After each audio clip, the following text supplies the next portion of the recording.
St. Paul. All eyes will be on the ice, waiting for the battle between the state's two top-rated teams. Live from the Civic Center in downtown St. Paul, WCCO Television Sports presents Hockey 87, the Minnesota State High School Hockey Tournament. Good evening, and welcome to what many are calling 1987's Dream Game, as the state's top-rated Kennedy Eagles face off against second-ranked Greenway. They met once before this year, and Greenway won in overtime. Will it go that far tonight? We'll find out next as the Eagles meet the Raiders. Brought to you by Northern States Flour Company. We put creative energy to work for you. By the heartbeat of America, today's Chevrolet, who invites you to put yourself in an 87 Chevrolet and listen to your heartbeat. And by TCF, where Minnesota banks.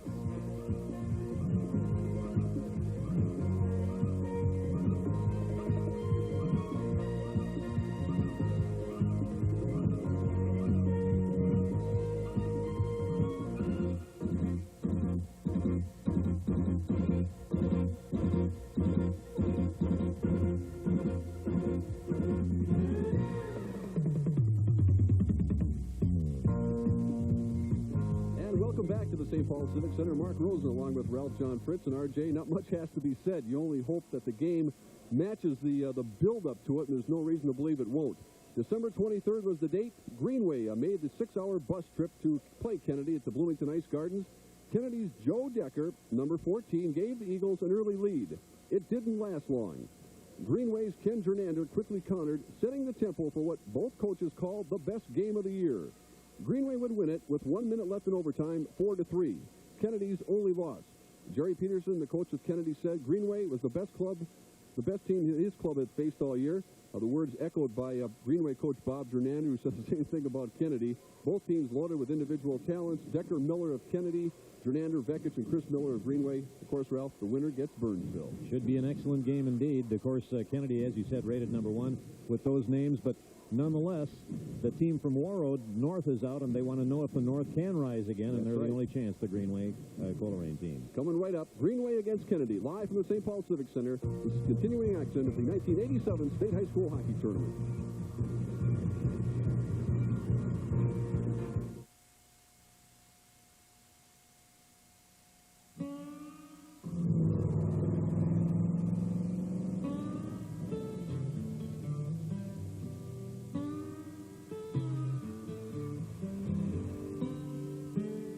Nice car you got there, Coop.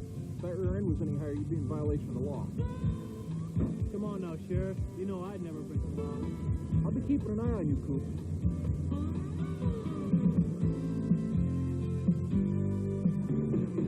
Hey, Coop, where do you keep the matches? Hey, get rid of that glitter on the pump. Work out the new wheels, Coop. Too bad you got nowhere to go. Yeah, my father bought it. Hey, girl, you want to go for a ride? No way.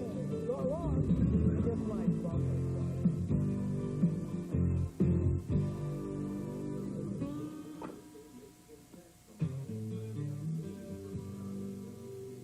Hey, Bobby, get that!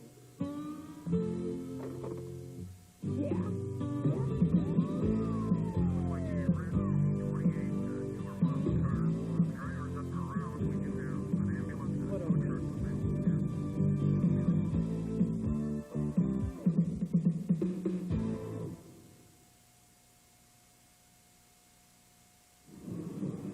And how's the health of both teams? Well, Jerry Peterson of Kennedy said his boys are 100%. There's one man that Bob Gernander, the coach of Greenway, is concerned with right now. His name is Gary Gustafson, junior defenseman. Number 5 was seen there with the ice pack on his shoulder. Jim Marshall, the trainer here at the State High School Hockey Tournament, described his injury as a grade 1 shoulder separation. He said by playing he could do no further damage to the shoulder, and it really is a matter of calling it the threshold of pain, how much the young man can deal with. Gernander says he's going to hopefully see how long his kid can go out there, and it's really up to him at this point, Ralph. Okay, so let's get it on. Let's do it. How about that? Kennedy and the Greenway. Okay, let's go up to Chris and Lou. Number 1 against number 2. I just talked to Jerry Peterson, the coach of Kennedy. He says this thing's getting a Super Bowl billing. I just hope it lives up to everybody's expectations. I know you think it will. Well, 4 years ago they planned for this, and everybody knew that they had the finalists of the state band tournament at that time. Kennedy won that one. They had a rematch scheduled for December. Coleraine Greenway won that one, and tonight this should be a superb match. It's going to depend on the goaltenders. We don't normally say that because it's features that we look at, but you've got Gernander and Miller, the two generals for each of the teams, and it's going to be one trying to outplay the other. Whoever comes up there is going to have to beat the other goaltender. We've got Linden in the net for Kennedy and Stolp in the net for Greenway, and I think tonight it's going to be the goaltender. Well, what's interesting about that comment, Lou, is Stolp played in game number 1 of the tournament for Greenway, but Chris Lind sees his first tournament action tonight. Let's meet the starting lineups for the two teams involved in this second championship semifinal, Kennedy and Greenway. All right, ladies and gentlemen, we're ready for the introduction of the starting lineups for this semifinal game.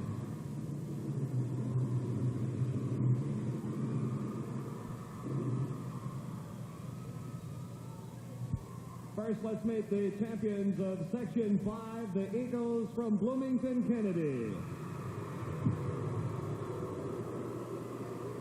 Starting in goal, senior number 1, Chris Lind. At defense, senior number 7, Marco Kreus. And junior number 11, Steve Cronkite. Starting at center, senior number 16, Pat McGowan.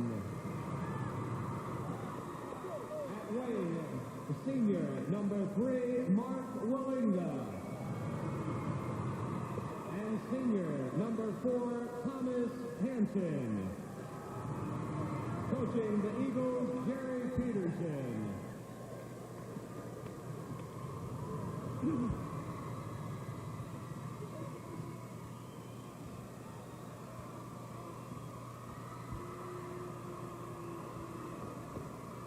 And now, ladies and gentlemen, introducing the starting lineup for the champions of Section 7, the Raiders of Greenway-Coleraine. In goal, junior number 30, Jeff Stolp. At defense, a senior number 2, Chris Miller. And number 8, sophomore Jeff Nyberg. Starting at center, senior number 12, Ken Gernander. And his wings are junior number 14, Craig Miskovich. And sophomore number 16, Justin Cumberland. Coaching the Raiders, Bob Gernander. Ladies and gentlemen, your officials for this semifinal game. The linesman is Kurt Marino. The referees, Greg Shepard and Jerry Krieger.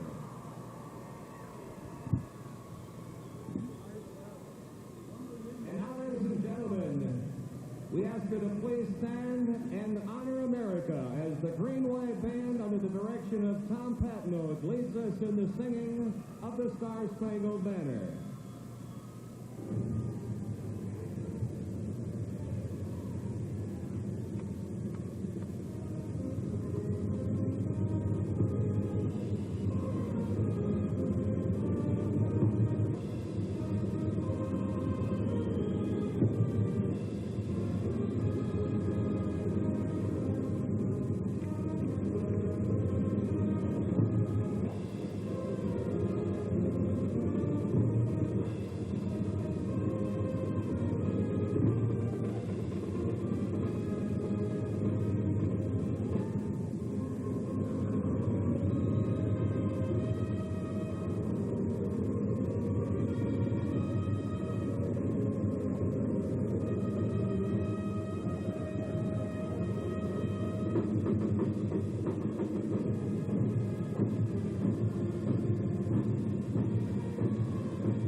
is not the championship game. The Burnsville Braves will have a lot to say about who wins the state championship. But, Lou, we've got that championship atmosphere here at the Civic Center tonight.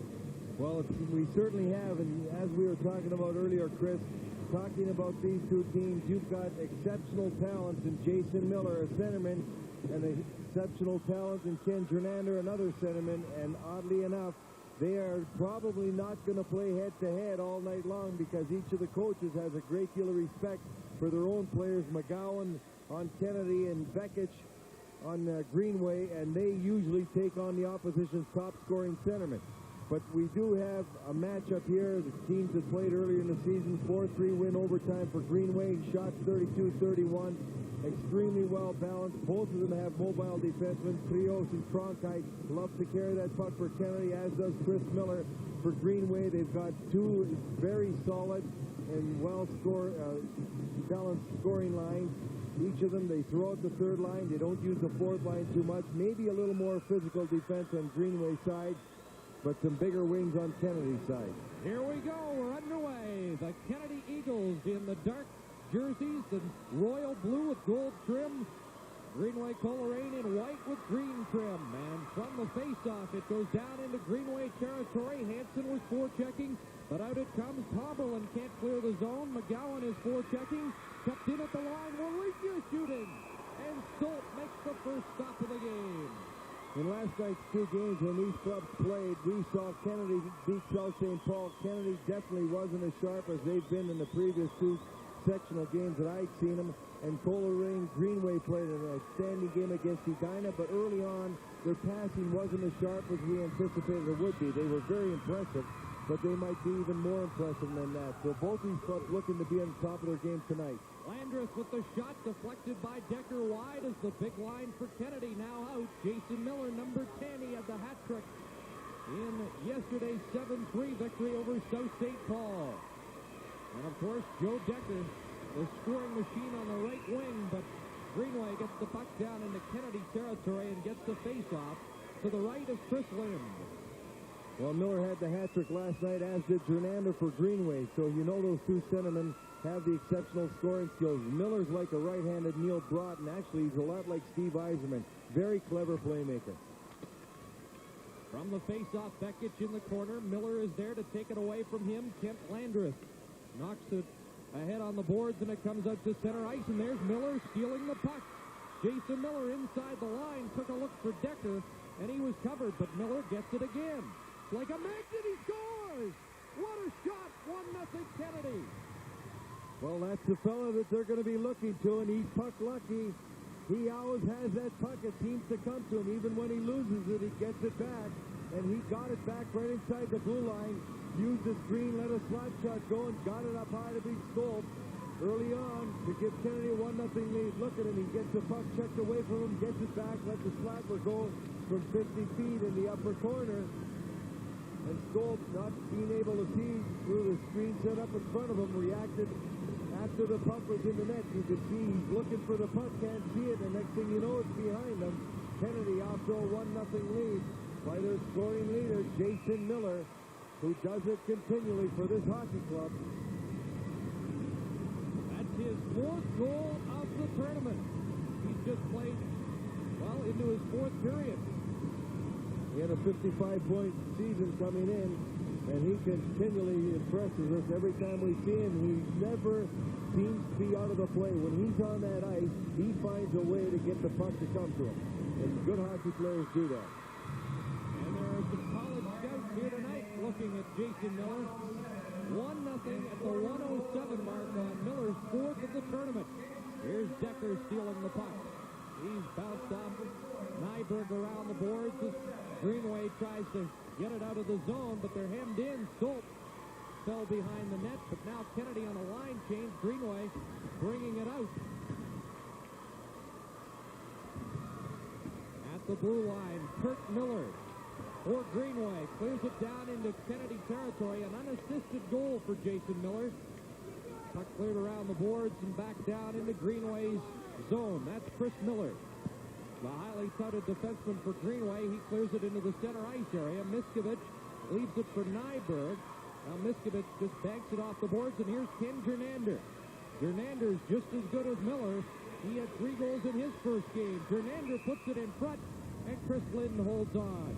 There's a break in the action. We'll be right back with the Minnesota State High School Hockey Tournament.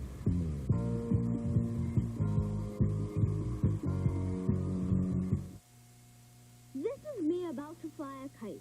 Whoops, I can't show that. There, always stay away from power lines, okay? We're going to take another look at that goal by Miller. He loses the puck, has it poke checked away. Watch him get it back right here. Then he gets up and he uses the screen. Let's fly. As both his right winger, Pittelkow, and the defenseman Kurt Chris Miller crossing in front of Stolp. He didn't see it, and you see Jason Miller celebrating. A happy young man he is. His older brother Dallas played in the last state tournament that Kennedy participated in. That was 1984. They made it to the final before losing. In the corner, Tomberlin knocked down. He's playing on a sprained ankle, number 16 for Greenway. And out the other way comes 16 Pat McGowan for Kennedy. McGowan over the line, and it's called on the offside. McGowan's got great speed, and he likes to hang on to that puck. That time a little too long. He should have fed that puck ahead. He had his left winger, Tom Hanson, ahead of him. He could have set up a play. As we look at Chris Miller, an outstanding young player headed for the University of Minnesota Duluth branch. He's already committed, a fine pro prospect. He's been one of the big dogs in this Greenway system all year long, and look for him to be a factor here tonight. Beckett against Miller on the faceoff. Greenway gets the draw, lead pass for Reese too far. Kreus lost it in his skates. Here's a shot. Lind is down, and he had that was Rousey all over him. The play whistle down on a glove pass, but Rousey was draped all over Chris Lind. Sometime tonight I'd like to see Gernander playing head-to-head with Jason Miller. They're such exceptional hockey players. Gernander's got more quickness, and it seems Jason Miller does a little more passing off, maybe a little headier with the puck. Two exceptional talents, however. From the face-off, puck cleared around the boards by Parent. Greenway trying to keep it in. Nyberg stood at the line, but it's brought out. And here comes Kennedy. Joe Decker tried to split the defense. The puck down in the corner. Decker fighting for it. Jason Miller centers it, and Greenway is able to come up with it. They kept it in momentarily, and now it comes outside the line, and there's a break in the action. We'll be right back with the Minnesota State High School Hockey Tournament.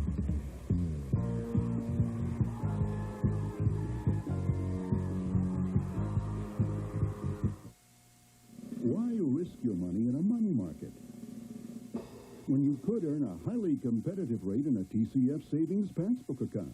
TCF.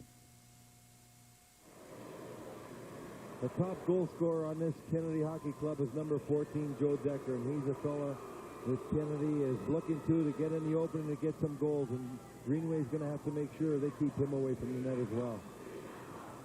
From the face-off, Greenway clears it down into Kennedy territory. Greenway with Kurt Miller, Jim Jensen, and Jim Steffens on the ice. Long lead pass for Dave Stansbury. Now Dan Bauer in first to get it. He got a shot away. Bauer fighting for it behind the net. He's a big 6'2", 200-pound junior, number 12 for Kennedy. But Greenway comes away with the puck to center ice. Shot in by Steffens. Chris Lynn clears that to the corner. After it's Jensen, he falls down. Kennedy gets possession, and Stansbury fires it down the ice. That's icing against Bloomington. Kennedy, 11-17 left in the first period, and the Eagles from Kennedy lead 1-0. You can see some nervousness in the Kennedy defensemen. Usually they carry the puck much more than they're doing right now. They have attempted some long passes. It's going to be a difficult thing to catch Greenway with the long pass because fellows like Schoenrock right there and Miller, they like to stay back. Nyberg, they don't usually get caught out of position. Their defense doesn't move up on the play or handle the puck as much as some of the other teams in this tournament. They play more defense. Gernander on the draw. Gernander has the puck in the slot on the backhand. His shot was blocked. A rebound was deflected high over the net. Miskovich with it. He'll try to feed it back to Gernander. Puck along the boards, and Kennedy gets possession. And it's Wallinga ahead to McGowan. McGowan, the return pass to Wallinga inside the line. Wallinga bodied to the boards by Chris Miller. In fighting for it, though, is McGowan. Puck comes back to the point. Steve Cronkite the shot. Knocked down in front. It was loose. And Corey Schoenrock clears it. Number 3 for Greenway. Up ahead to Gernander. He hits the line along with Miskovich. Leaves it there. Miskovich taken out by 2 men, but Schoenrock moves in. Here's Gernander. Gernander waits. Setting up. Gernander taking his time, shooting, and he shot high and wide. Puck comes to the point. Miller the drive, deflected just off the target. Lind out of the net, can't hold on. Open net. And up with the puck comes Marco Kreus. Some anxious moments in front of the Kennedy goal. Kreus centers it. This is Wallinga shooting, and that went well wide. Now Miskovich the other way. Gernander's loose, but he can't get him the puck.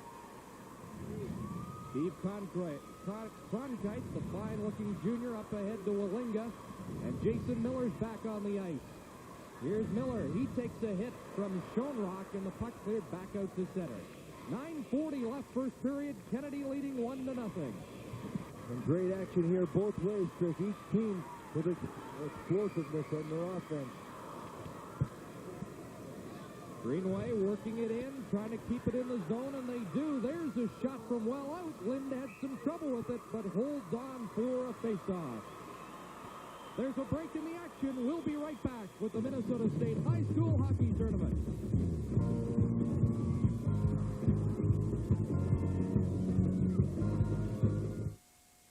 Hockey's always been a big deal at my high school.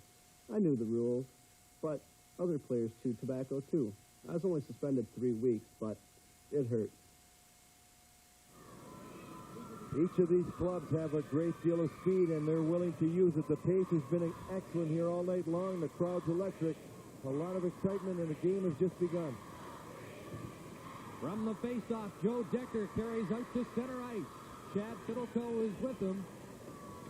Puck cleared around the boards by Greenway. The Vekic line out for the Raiders of Greenway. Here's a chance. Decker right on. Rebound. Scores. Well, that's the Joe Decker that's led this club in goal scoring all year long. He makes no mistake when he gets 2 chances. It's bad enough if he gets 1 because he's so dangerous around the net. He gets the initial shot. He's all alone on the goaltender. The goalie makes a fine save. Here, Decker takes the shot right off the pass, but he gets his own rebound. He goes to the net very well and pulls it across to his backhand. The big goaltender stole it. You give him 1 chance, you might stop him. You give him 2, and you got no chance. He's got 31 coming in. He had a couple last night. He gets another one right here. And Kennedy off to a very quick lead. Under 6 minutes in this game already, and they've got a 2-0 lead here.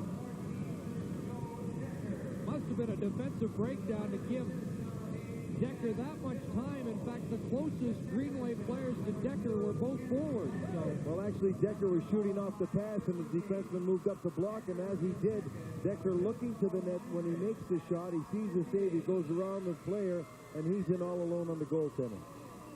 Pittelkow and Landreth get the assist on Decker's second goal of the tournament at 5:58. 2-0 Kennedy.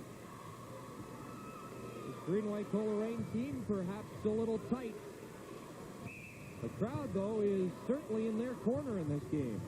So definitely a partisan Greenway crowd here tonight, and Greenway's got a great deal of time left in this game. The one thing that they have to remember now is they have to have patience. If they lose their composure, they're going to be out of it because this is an extremely well-balanced hockey club that they're playing against. Kennedy has a great deal of depth at all positions, and they're very well coached. Looked like Bob Gernander had some words of wisdom at the bench. He's not too happy with the start of his team here. 8.5 minutes to play, first period. Here's Kurt Miller. Around the boards it goes as Parent feeds it ahead to John Manuel. Manuel's long lead pass is intercepted, and it's cleared back in on Chris Lind, who causes another anxious moment in front of the goal. And they hold it for a face-off. 8:10 left in the first period, and we'd like to say hi to the folks at Harley's Bar. up in Coleraine tonight. Well, they've seen enough of their hockey clubs to know that they've got the capability to bounce back. As quickly as Kennedy's able to score, Greenway certainly has that kind of firepower. You give them the opportunity, as we saw last night, they don't make any mistake about it. So they're far from giving up in this hockey game. There's a great deal of time left. It's only 8:10 to go in the first period, and with the kind of explosiveness that Greenway has, you can't count them out of anything. They've got their big line out there now as the puck flips up over the glass. Gernander had that 4-point game in the 8-3 victory over Edina. Miskovich out there along with Tomberlin. Right now, the Kennedy supporters are having all the fun. Well, you know before the evening's out that Gernander's going to find himself up on the scoreboard one way or the other. From the faceoff, Wallinga head to Tom Hanson, who's got a lot of speed. Tried to cut by Jeff Nyberg, but Nyberg would have none of it. That's Corey Schoenrock with it, trying to kick it free, loses it. Wallinga to Hanson. Hanson couldn't get a shot away. He was all tied up as Miskovich did a good job, the forward coming back with defensive duties, and he took Hanson out of the play. Miskovich now with the back pass looking for Tomberlin. That didn't click, and here comes Pat McGowan over the line, and his shot deflects way up and out of play. With the score, Kennedy 2, Greenway nothing. This is Hockey 87 live from the St. Paul Civic Center. Listen to the heartbeat. Announcing the biggest savings ever on big Chevy pickups.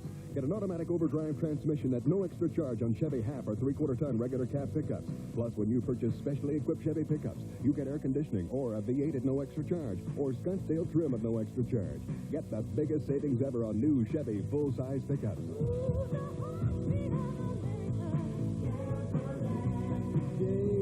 Chevy truck.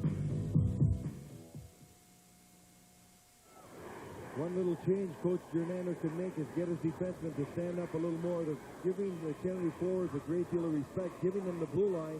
Look where the faceoff is right here. It was a 1-on-2, and yet they allowed McGowan to come across the line and take that shot. They've got to meet that puck there earlier up near that blue line and force them to make a play or get the shot in much sooner.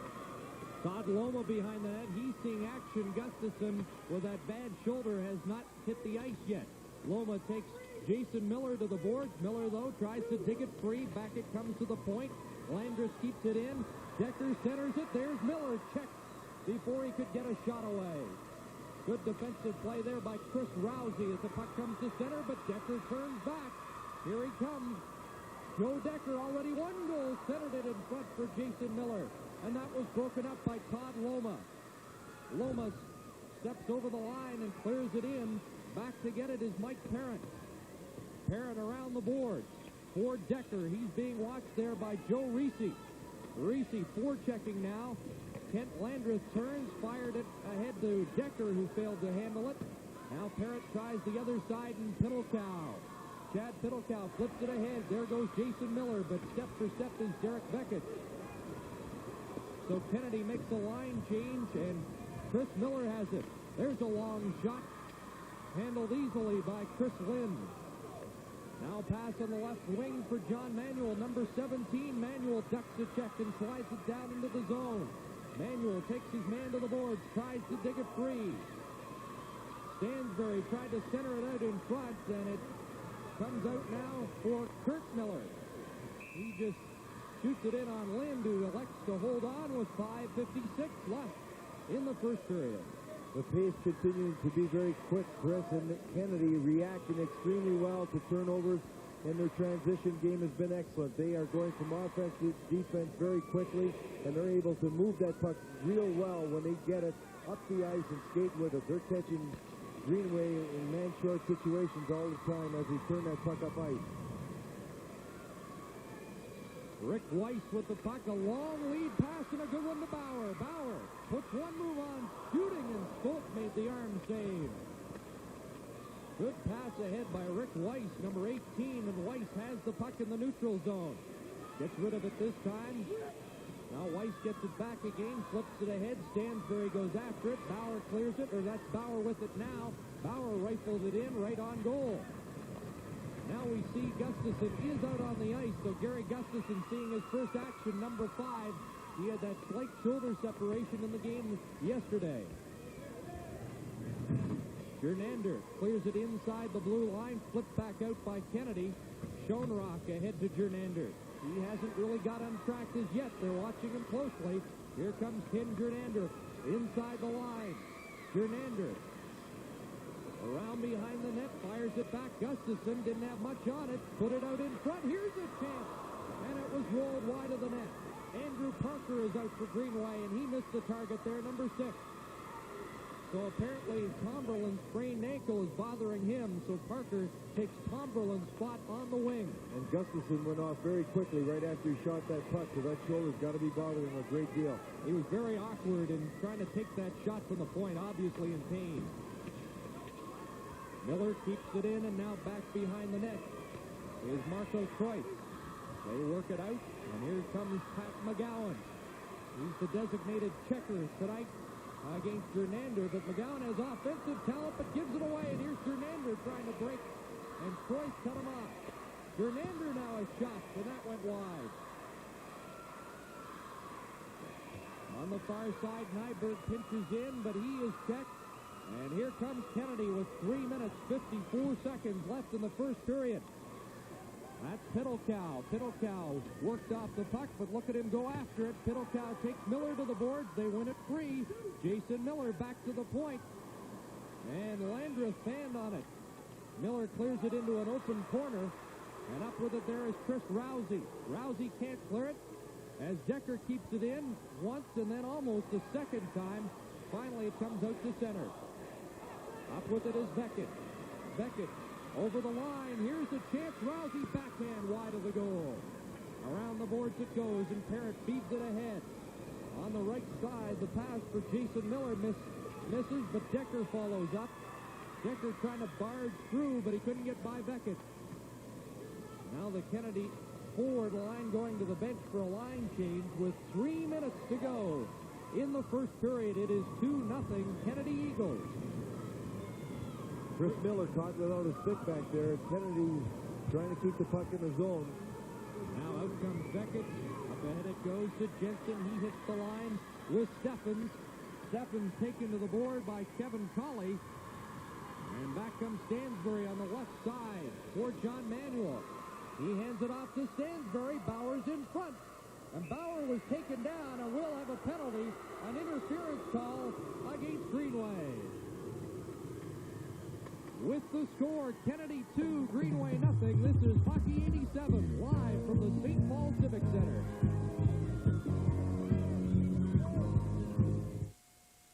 Not sure where to put your money right now? Well, you could gamble on the stock market. Or you could lock it away in a CD. Or you could risk it in a money market. Or you could put it into a TCF Passbook Savings account that pays a very competitive rate. It's flexible and it's insured. TCF, where Minnesota banks. When it comes to your money, it's nice to have a safety net. Jim Jensen's going to be off for interference as Stansbury tries to come out. Jensen in front of the net takes down Dan Bauer as he was wondering if that puck was coming across. Didn't look where the puck was. Stansbury wasn't free, but Bauer's taken down, and Kennedy in a position to increase the lead, leading 2-0 with 2:30 to go in the first period. Kennedy was 0 for 1 in the first game of the tournament on their power play. See how they do now. Greenway killed their only shorthanded situation in their victory over Edina. Greenway's got a very effective penalty-killing team, and they're not afraid to go in the offense. They will try and score if they get a hold of that puck. Beckett out there with Rousey to kill the penalty as Cronkite feeds it back to Kreus. Watch Kennedy now. They'll try and clean the defenseman up on the wide side. They do that a lot. South St. Paul cut him off last night from using that effectively. They've seen him all year long do that. Here's Joe Decker swooping in behind the net. Passes for Jason Miller. Back it comes. Kreus to Cronkite. Big shot. Just goes wide. Rebound. Miller on goal, and Stolp got over to cover that shot with 1:11 left in the penalty. We've seen 2 goals scored yesterday on rebounds that missed the net. These boards are extremely quick. You see those glass boards, they are very alive, and if you're just missing the net, the shooter knows that that puck's coming off hard. If he's got some forwards around the net, they should be very alert because it comes off so quickly. The goalie hasn't got a chance to react many times as quickly as Gold has right here. If you have people on the spots, on the dots, or right by the hash mark, they could be very, very alert and get a good scoring chance just by shots that miss the net on this ice surface. That's Hanson digging for the puck. Wallinga in the far corner for Kennedy. Passes it into the middle for McGowan. They try to center it for Hanson, and it comes out to Gernander. And watch Gernander one-on-one. He's working against Cronkite. What a move! Score! Short-handed goal!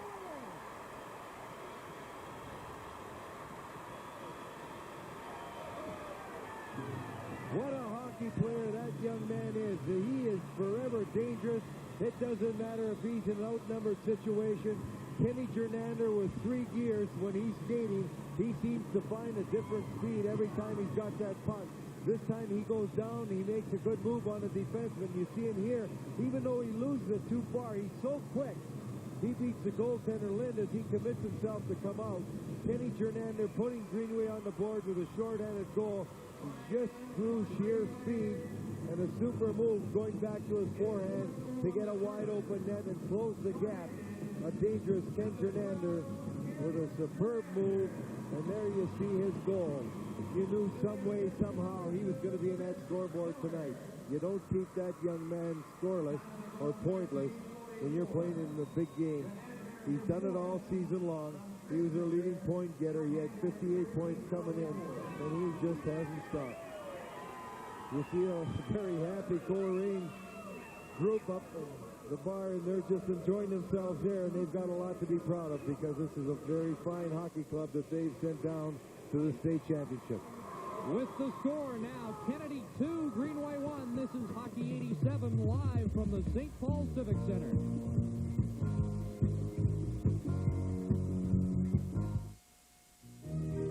Did you know you can brew more brew here than in Milwaukee? Because NSP electric rates are 11% lower. You can light more bright lights here than Hollywood. Because our electricity costs 24% less. You get more wind here than even Chicago. Because NSP electric rates are among the lowest in the country. And isn't this a good place to be? Creative energy. NSP. Ken Gernander with an outstanding goal. A great move inside. He loses the puck. It's too far, but he's so quick he gets it. He beats the goaltender that's committed himself to knock it away, and he's got a wide-open net.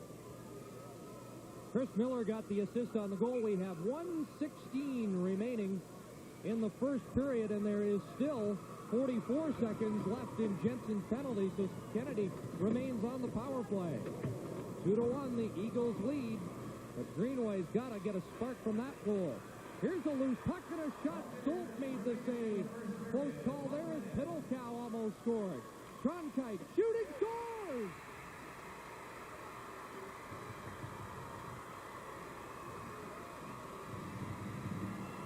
A big goal for Kennedy. Steve Cronkite taking a shot from the blue line. It seems to drop a little bit. Maybe Stolp lost sight of it, but a long shot 55 feet out beats Stolp and brings that margin back to 2. You see him at the blue line. He's going to let fly. I don't believe it was deflected. It just seemed like it dropped a little bit. It might have hit someone, but it certainly beats Stolp to give Kennedy a 2-goal lead. A big goal for Kennedy gets him right back in it. Yeah, it looked like it was deflected in front of the net. It either went off the Greenway defenseman or Jason Miller. They're giving it to Miller. Well, there's a man who fouls around the puck. He does it again. The 2 leaders of each hockey club get a goal apart, a few seconds apart, and then remains at a 2-goal difference. 23 seconds after Greenway got on the board, Kennedy answers with a power play goal, and Jason Miller has his 5th of the tournament to lead everybody. That's why that shot dropped a little bit, because it looked like Stolp had it covered, but he got a stick on it and just dropped enough to go in between his legs. Cronkite gets 1 assist, and Joe Decker gets the other. Not to be too discouraged if you're a Greenway fan. We've had 3 games today, and the winning team has come back in each game, so a 3-1 lead has certainly not been enough today. Just ask Burnsville and Warroad. Here's another chance right in front. Stolp down Decker. And Decker was robbed by Stolp. They almost got another one with 3 seconds to play. Stolp left all alone in front of that net. Decker got a good shot away. He made the save, and he couldn't quite get enough control of it to get it back. You see Decker come out from behind the net. As he does, there's the initial shot taken from the slot. Decker's going to get it here, and he just couldn't get enough on it, and he finally hit the pipe. He was being battled by Stolp all the way because he had some time to come out from behind the net unmolested to get a stick on that puck. That would have been a disastrous goal given up as Greenway had given that up with 3 seconds to go, already trailing by 2. Key face-off, but Greenway wins it, and that will do it for period number 1. It was full of excitement, particularly for the number 1 ranked Kennedy Eagles, as they will sneak to the dressing room with a 3-1 lead. It certainly was a fast-paced period, Chris. Excellent hockey by both teams. Kennedy with more good scoring chances, although Greenway had some themselves. And when it looked like it was going to really close and be tight after that goal by Gernander, the quick stick by Jason Miller reaching out, deflecting a shot from Cronkite from the point, gives him a 2-goal lead again. But with the kind of capability, Greenway's got to score goals. We know that the scoring shouldn't end right here. So Miller leads Gernander 2-1, and it's 3-1 in favor of Kennedy. Let's go down to sports control. All right, thanks, Chris. You know, Jason Miller's probably his own worst critic all season. He's been saying, you know, I really can't shoot the puck that well. I'd rather set up my teammate Joe Decker. And he did that all year. He had like 37 assists coming into the tournament. Decker's been the sharpshooter. Flip it around here. Jason Miller is on fire. And what a goal near the end of the game, and then in the first period. There. Anyone should be able to shoot that way, right? But don't worry, I think Greenway can come back. Oh, of course there's only one team that did score 4 goals in Kennedy this year. That was Greenway. That's right. Live from the St. Paul Civic Center, this is continuing action of the 87th State High School Hockey Tournament.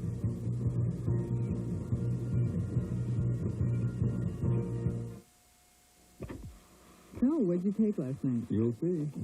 Oh, a special on the Arctic Circle, huh? Great snow. Hey, what's wrong with this VCR? Well, maybe the heads are dirty. Here, try this head cleaner I bought. Oh, scotch, huh? Looks like a tape. Well, you use it like a tape. I do? Mm-hmm. Is it done yet? Just settle down. It'll tell us. Hey, that's easy. So, do you want to watch the movie now? Now, let's see if it'll clean the refrigerator. Available now at all Target stores.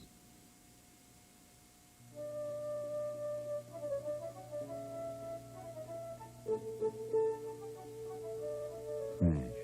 Tons of it are buried in landfills every day. But at NSP, engineers are looking at trash as a rich source of electricity. Using it will help solve an important community problem. It'll also help us keep your rates among the lowest in the country. And that helps everyone see trash in a whole new light. Creative Energy, NSP. What can I do for you? I'd like to apply for a loan. Name? Chuck. What do you do for a living, Chuck? Well, I have a little... How much do you make? Any debts or assets? Are you married or cohabiting, Chucky? Ever had a loan before? Do you smoke other than cigarettes? Ever been arrested? Do you sleep well? Any kinky habits? If borrowing money brings out the beast in you, escape to TCF. We'll give you an answer within 8 hours on all kinds of loans. You eat any strange food? Everybody knows how to do that kick. Health kick. Yeah. Whoa. The goodness of milk is a real health kick. Health kick. Yeah, milk. You pour a glass of milk real tall. Getting calcium and vitamins and loving it all. Looking good. Come on, everybody. Milk that kick. Health kick. Do that kick. Come on, everybody. Do that kick. America's favorite health kick. Well, the Kennedy Eagles leading Greenway here 3-1 after the first period, and let's find out how the folks up at Harley's Bar in Greenway feel about their chances now. And we're going to toss it up live to Colleen Needles. Well, Ralph and Mark, who said you have to be sitting in the stands to enjoy a hockey game? We're watching this match with some of the most enthusiastic fans around. I can't imagine that the crowd at the Civic Center is any more excited than this one is.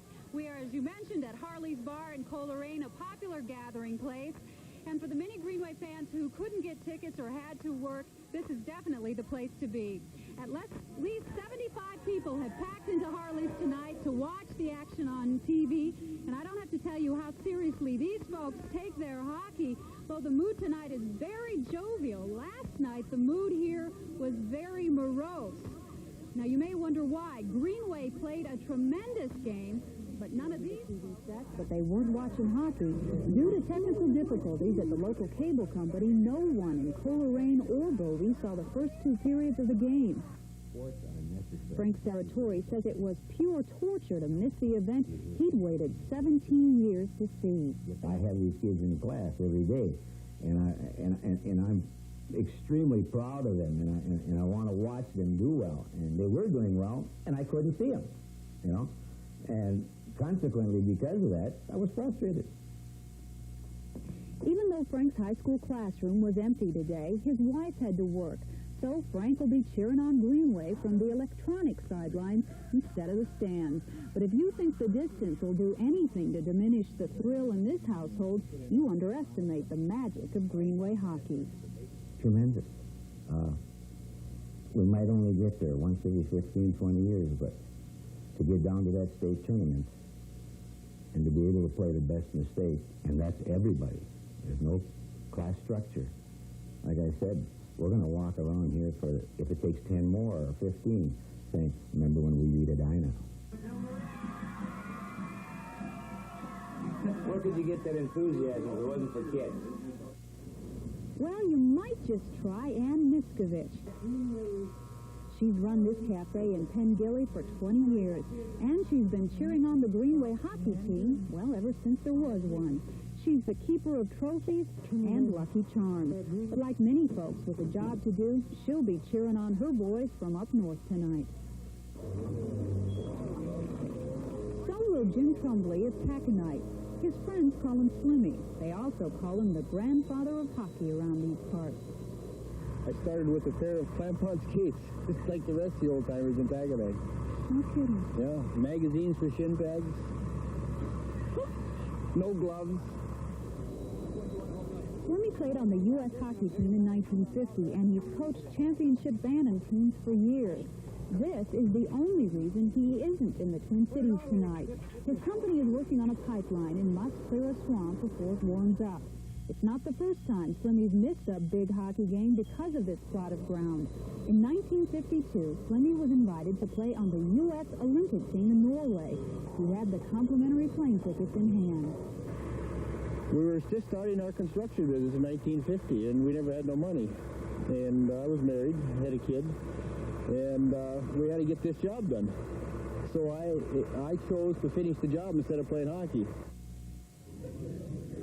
Well, no doubt Slimmy, Ann, and Frank are all on the edge of their seats watching the game tonight. And as far as this crowd goes, even though they're on the receiving end, they don't have a band, they don't have a cheerleading squad, there is one thing they'd like to say.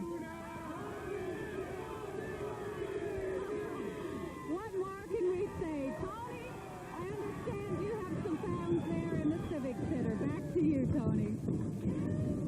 Well, one of the reasons that there aren't all that many people in Coleraine is that a lot of them are here, of course, at the Civic Center, and amongst them some VIPs from the 67, 68 team from Greenway that won a couple of championships. Let me run down who they are first of all. Give me the names and position back in those days.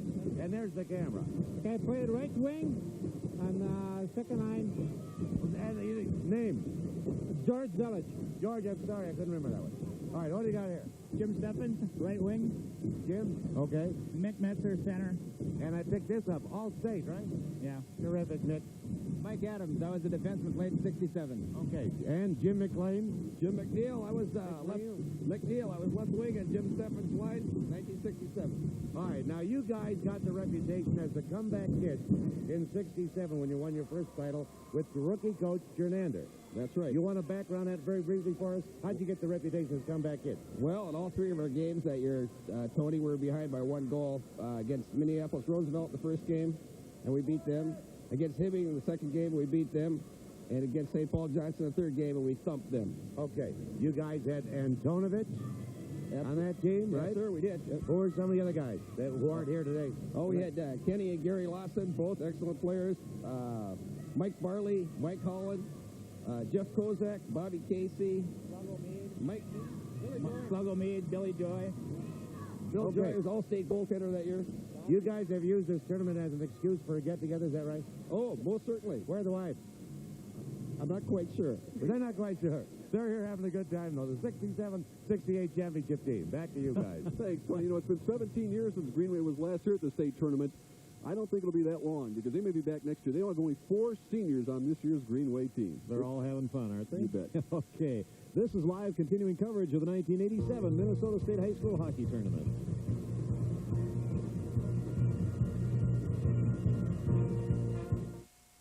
When you open an IRA at most banks, your money just seems to sit there. But at TCF, your IRA will be a little more active. Because TCF's paying interest at a bonus rate of 20% for 30 days on 2-year IRAs. And that 20% rate can make a big difference. So why settle for less? Open a 20% bonus rate IRA at TCF. It's one IRA that'll really bring home the bacon. TCF, where Minnesota banks.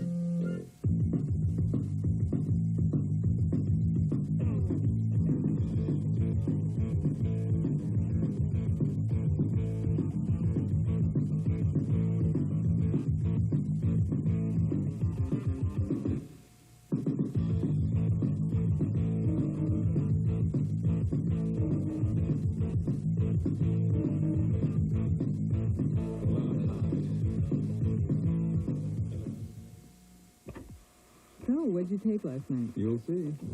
Oh, a special on the Arctic Circle, huh? Great snow. Hey, what's wrong with this VCR? Well, maybe the heads are dirty. Here, try this head cleaner I bought. Oh, scotch, huh? Looks like a tape.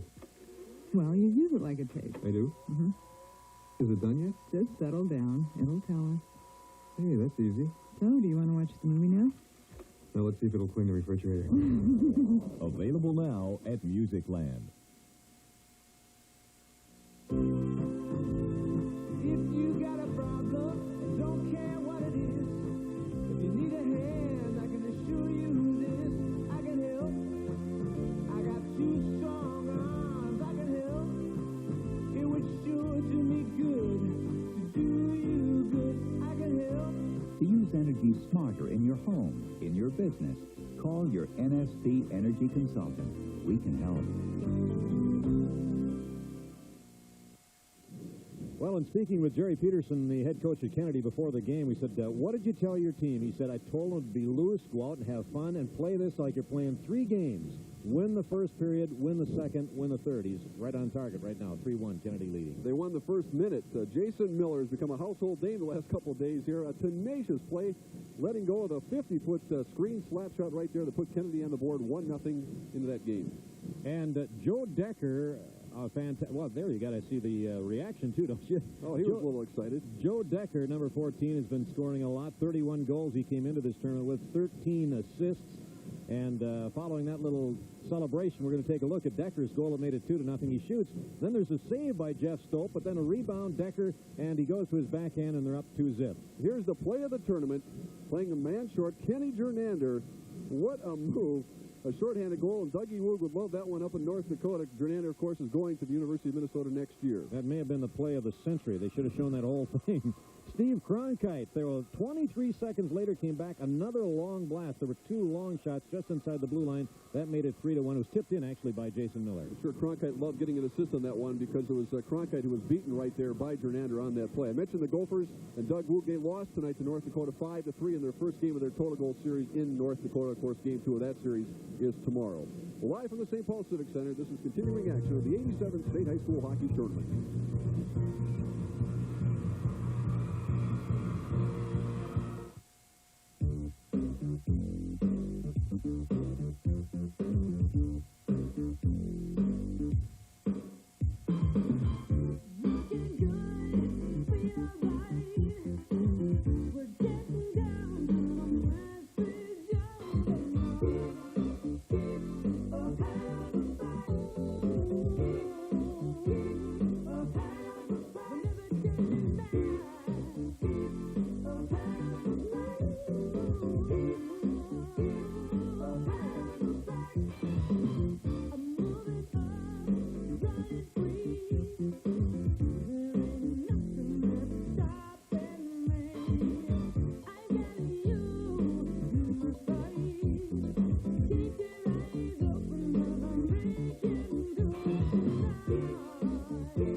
new solution to an old problem, quieter jet engines on display. The story at 10.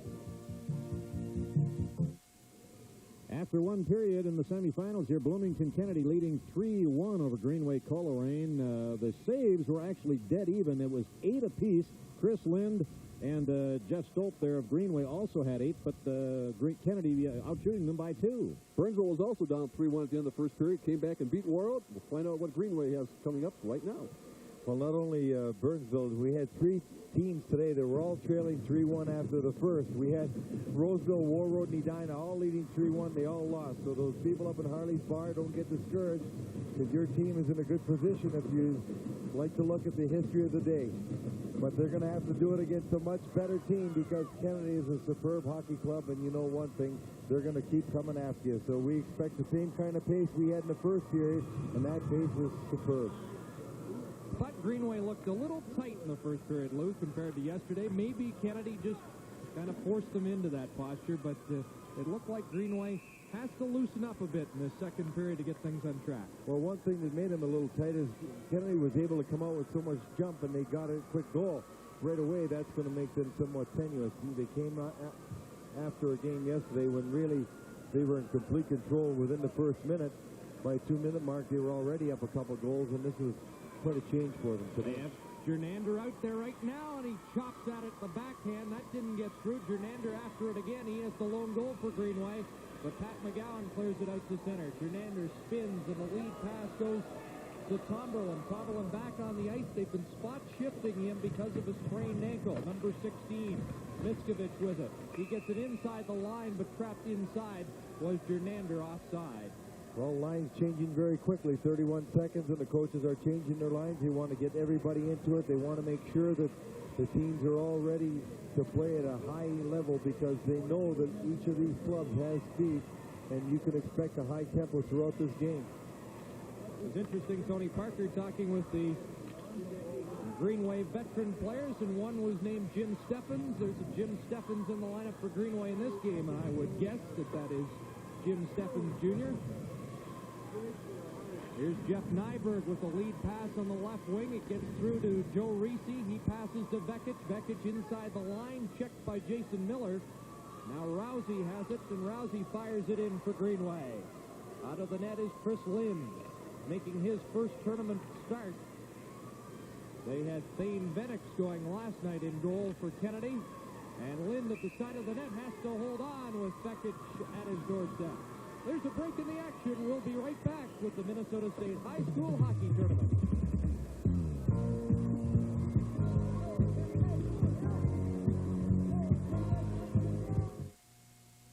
My dad always finds out where utility lines are buried before digging. Good old Dad. Before you come on the ice, you should always try and think of the players you're going to be playing against. And if you're Greenway sitting there knowing you're going against Kennedy, if you're going against Kreus and Cronkite, you know as defensemen, they'll carry it and move it up the middle. The other four are moving it around the boards, and that's something that they should look for. Kurt Miller overskated the puck at his own blue line. Dan Bauer fires it back in.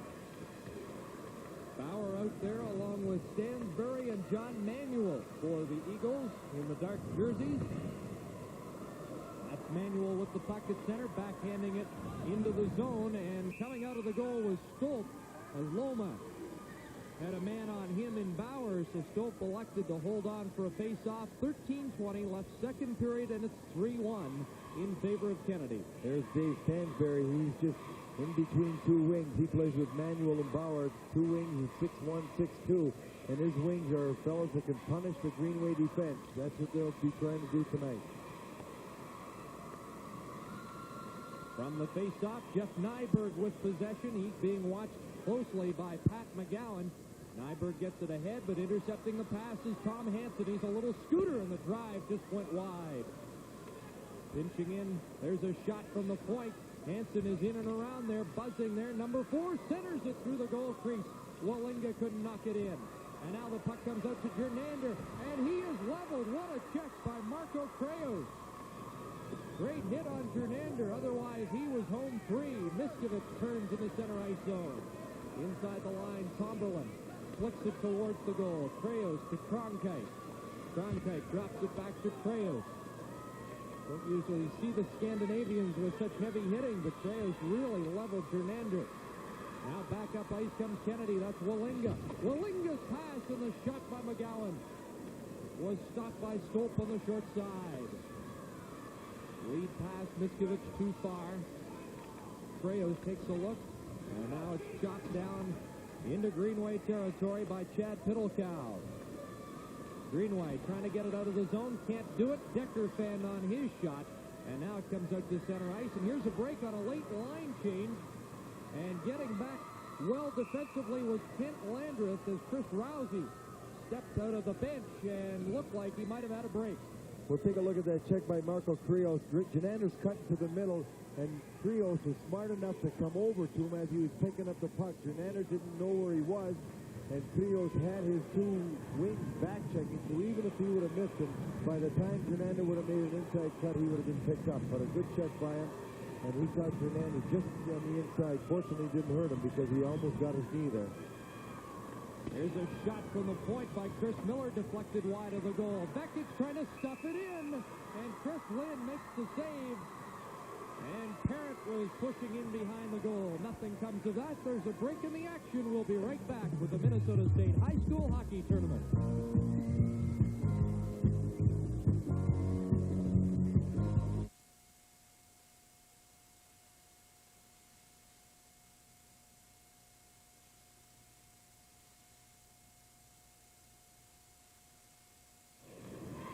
Derek Beckett, number 7, a very dangerous man around the net. Their second leading goal scorer for Greenway, and he's someone that is always around that puck. He's got great hand skills.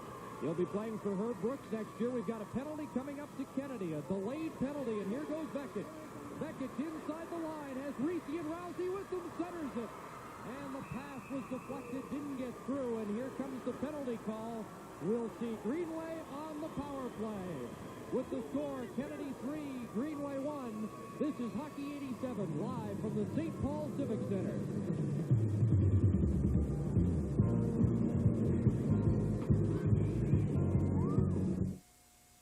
Well, what can we do for you? My name is John, and I'd like to make money.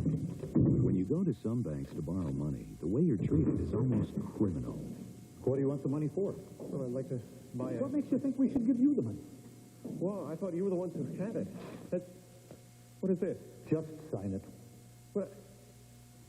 Escape to TCF. We'll give you an answer within 8 hours on all kinds of loans. How long will it take? We'll get back to you. Kent Landreth in the penalty box. You see him grab Joe Reese right there, and he pulls him down, and now he's got an interference penalty, and Greenway on the power play for the first time tonight, trailing by 2. Beckett on the draw. Miskovic follows in, and he was leveled. A big check by Rick Weiss. And Weiss was kind of jostling there with Miskovic after the hit. On the power play, Greenway with it. Gernander moving in from the point position on the backhand. There's a shot by Rousey. And a stop by Chris Lynn. In the corner, Beckett after it. Now the puck is cleared outside the line by Pat McGowan, who is out to kill the penalty with Mark Wallinga. That's Wallinga number 3 watching Chris Miller. Long pass doesn't get through, and Weiss clears it outside the line. Out in the center ice zone, McGowan clears it down into Greenway territory, and Gernander goes back to get it. Quick change by Kennedy, and that gives Gernander some skating room. Here he comes, inside the line. Gernander lost possession of it to Jason Miller momentarily. And the puck cleared back out to center. 1 minute left in the penalty to Landreth. Kennedy also has a very formidable penalty-killing unit. They scored 9 shorthanded goals this year. Greenway 3 of 4 on the power play in this tournament. Haven't really had a good scoring chance yet. Kennedy got one last night, by the way. That'll make it for tonight's game. Jason Miller's chased them right back behind their own goal. And now, here comes Gernander. Beckett's to his right. Gernander didn't have much speed up, and Joe Decker steals it and comes the other way. Decker trying to barge in, and he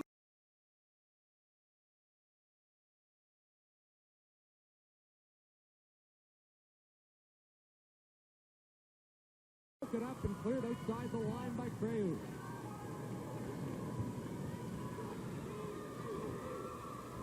Here's Beckett. Beckett's trying to work it free. Jensen has his man pinned against the...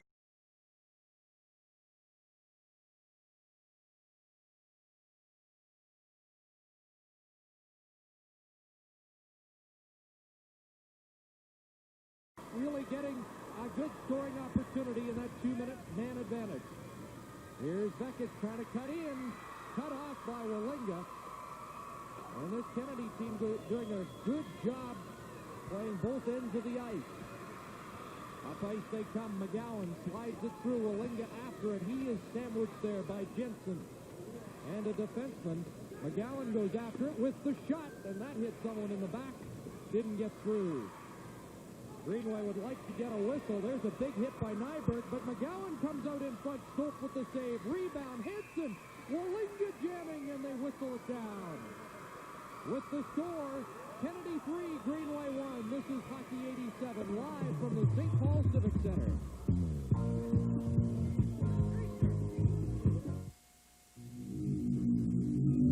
You're looking at the most fuel-efficient vehicle in America. Its fuel supply is inexpensive and inexhaustible. You see, this vehicle doesn't use this fuel. It hauls it away. The fuel is trash, and it's a new source of electricity NSP has developed to help keep your electric rates low. Creative energy. NSP. One of the reasons why Kennedy was able to kill off that penalty, some strong play around their net like Rick Weiss right there in front of the net, taking his man down. They weren't letting anyone free in front of the goaltender, and they forced all the plays to the outside. This is a superbly coached defensive squad, Kennedy.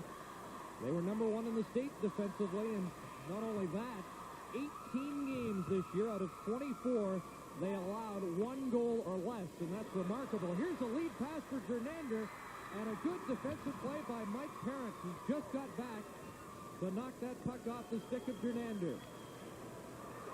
Now a break the other way. Here comes John Manuel. There's the shot, and it whistled wide. Out it comes to center. Gernander's coming the other way, and a good defensive play there by Kent Landreth. They're going end-to-end. Here comes Kreus with a shot, and it's right on Stolt to save, and he'll hold it for a face-off. End-to-end action. Greenway looking for Gernander up around the center ice area, but the defense of Kennedy able to stop him, and Kreus coming right back with a good slap shot. That's the mobile defense we were talking about for Kennedy. They've got Kreus and Cronkite, and they both can go with the puck. They love to go with it, and they go with it very well. 8 minutes left, second period, still 3-1. That's the way it was after one period of play. No scoring in the second. Here comes Reese over the line with Beckett. She is checked. Kennedy starts back the other way. Lead pass to Decker. The big right winger centers it out in front. But Reese was there to knock it away. Decker gets it back again. Decker checked the second time, and here comes Greenway. Beckett hounded from behind by Miller. Tell you that Miller plays both ends of the ice. He certainly does, and Chris, what you just said, hounded, is exactly what Kennedy's doing to Greenway all period long. They're not letting them free with that puck. They're very persistent, and their wings are playing very strong on the boards. They're beating them on the one-on-one battles along the walls here all period long. A little different approach than Warroad with a 3-1 lead. It looked like Warroad was trying to add to the lead. Not that Kennedy's not playing offensive, but they're certainly minding the score, too. Here they come over the line. That's McGowan. McGowan drops it off. Wallinga's shot is deflected up against the glass. Wallinga in behind the goal, tried to dig it free, but Greenway comes up with it and slide it down the ice. 6 minutes, 41 seconds remaining in the second period. Greenway needs a spark, but they're having trouble solving this tough defense of Kennedy. Bloomington Kennedy called for icing with the score Kennedy 3, Greenway 1. This is Hockey 87 live from the St. Paul Civic Center. Even though the Ford factory is right up here in the Northland, full-size Ford pickups with automatic transmissions are few and far between. On the other hand, with a full-size Chevy pickup, you can't buy an automatic, because right now it's included at no extra charge. So why wait for a Ford? Save $735. Get a full-size Chevy pickup with automatic transmission at no extra charge. Your Twin Cities Chevy dealers have what you're looking for.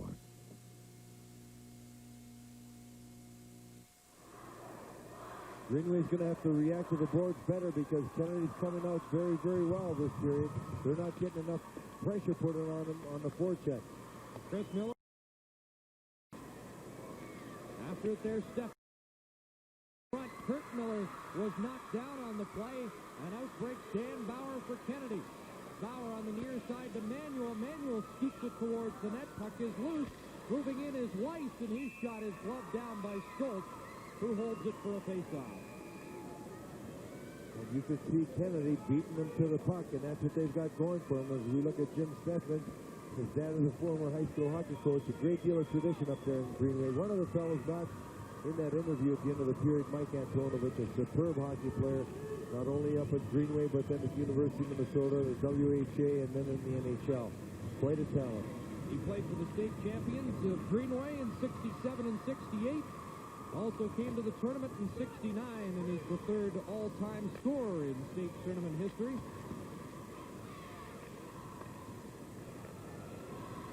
And right now, Greenway could use some scoring touch. Here's Miskovich. Trying to center it for Gernander. Back comes Kennedy. And it's Joe Decker inside the line. Decker puts on the brakes, speeds it across. That's Pittelkow. Miller's out in front. Jason Miller clearing it behind the goal. Decker goes after it. Miskovich trying to clear it out. It's kept in by Parent. Parent fires it right back in over the net. And we've got a different matchup here. Jason Miller's lines out against Gernander for the first time. Strength against strength, although now Kennedy elects to make a line change. Jerry Peterson had an interesting answer when I asked if he was matching lines. He said no, but we don't want Miller playing against Gernander. Here comes Miskovich with a backhand. And he said we don't want him playing against our junior line. I guess that only left one line. And he has matched them pretty closely. McGowan's done a good job against Gernander. Gernander has but one goal, and here's a stolen puck. Joe Reese's in. Reese across. Beckett. And I lost sight of that one. It ended up behind the net. I thought Beckett had scored. Lynn made it a save, and the puck just bounced off to the right. A good save by goaltender Chris Lynn. That was close. That could have been the spark Greenway needed. That's Reese again. Trying to beat Kreus. Reese inside the line, leaves it there. Beckett after it against McGowan. McGowan comes up with it. Can't get it across the line. Beckett with the steal. On the backhand. Now forehand, and the drive was blocked by defenseman Cronkite. Beckett was dangerous there. Now Hanson and Wallinga come back. Wallinga all tied up by Chris Miller. They do some pushing. Puck comes free. Rousey gets it to Beckett. Lead pass for Reese. This line has been busy for Greenway. It caused some trouble, and now get a whistle as the puck deflects over the glass with 3:58 left in the second period. There's a break in the action. We'll be right back with the Minnesota State High School Hockey Tournament.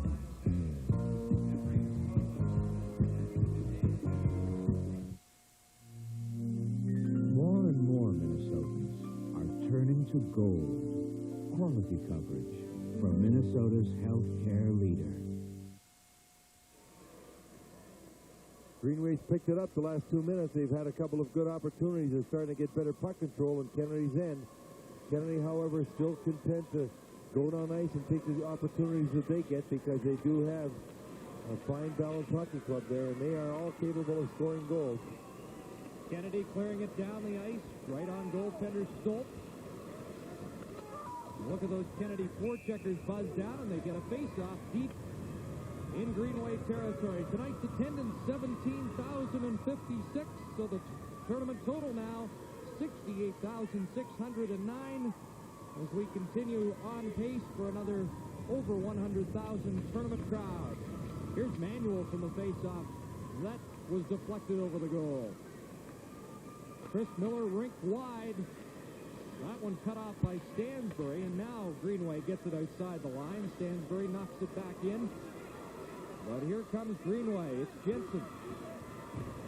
Jensen hit in the corner, keeps after it, takes another hit.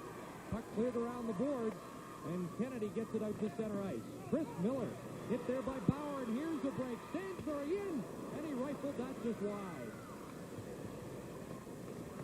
Now it's cleared back in. Stansbury in the corner, centers it out in front. And the going getting a little rougher now. And here's a breakaway.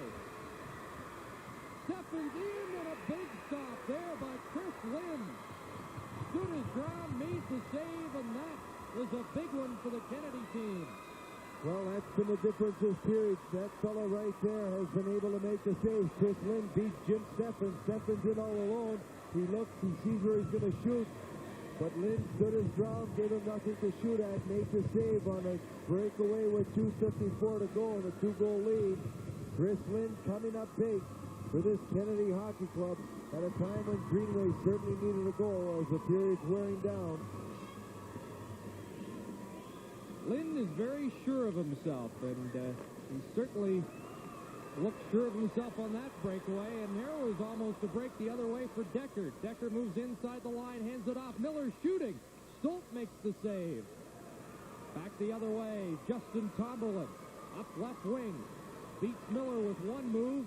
Clears it into the zone. We've got 2 minutes, 33 seconds left, second period. Gernander with a heavy hit as he took Mike Parent down. Puck cleared around. Kent Landreth up ahead to Decker. Decker on the move, up on the right wing, inside the line, tried to feed it across to Pittelkow, didn't work, and now Gernander goes after it. Beaten to the puck by Jason Miller. Those two centers going head-to-head again. And now the puck cleared out to center. Here's Corey Schoenrock with a high shot, glove down. In behind the goal, Marco Kreus, captain of the junior Finn national team. Kreus at center. Double team. Can he keep possession? No. Here's a 2-on-1. This is Beckett in. Beckett. Can he get a shot away? A weak one. And Reese on the doorstep couldn't knock it in. Here's a shot from well out. That goes wide. At the other point, it's kept in. Backhand by Reese. Hit the side of the net. Greenway getting off pressure. They can't get a good shot on Newell. The goaltender down, and the shot just wide as Nyberg moved in from his point position. And now Kennedy, to relieve the pressure, ices the puck. Greenway came close. Greenway with all kinds of pressure and 3 good scoring opportunities as Beckett's line was working for that puck around the net. Beckett, Rousey, Reese all around the net having chances, and then Nyberg all alone on the right side. As you see the puck alone on his goaltender's left, our right, and he had that wide open net and couldn't quite get it in there. He hit the side of the net. Nyberg has to be shaking his head right now because he had an outstanding opportunity to score a goal. 1:19 to go. That's why he's the defenseman, I guess, sir. Well, he was on his backhand. It was a tough shot, and he had to get it away quick. Here comes McGowan with the shot right on. Stolt with a good save. Puck comes back to Stolt, and he'll hold on. 1:08 left, second period. And at this time, we'd like to congratulate Tom Osiki and the Burnsville Braves, who I'm sure are watching tonight, the two-time defending state champions, coming back from a 3-1 deficit earlier today to beat a good team from Warroad. And we'll see Burnsville in the final tomorrow night. Well, Tom probably would like to get a shot at Kennedy. He might even be hoping that Kennedy wins. Kennedy beat them 3 times this year, and he's seen his club develop. He'd probably like to see how far they've come. Did you hear him with Tony Parker? He said he wants to play the winner. He's going to get his wish. That's called diplomatic. I just hope he ensures that his team gets a good night's sleep tonight, because they're on the floor above me in the hotel, and I'd just like to have them, bed down early. It can get pretty noisy during tournament time. Under a minute to play in the second period. Here comes McGowan over the line, drops it for Wallinga. Wallinga trying to move through. He was all tied up there by Todd Loma. Wallinga keeps working forward in the corner, though. Now it comes free, and Beckett, who's seen a lot of ice time in this hockey game, gets it up ahead. Miskovich couldn't handle the pass. Following up on the plays, Miller. We haven't seen him rush too much, but he's certainly capable of it. Here's Miller in the corner.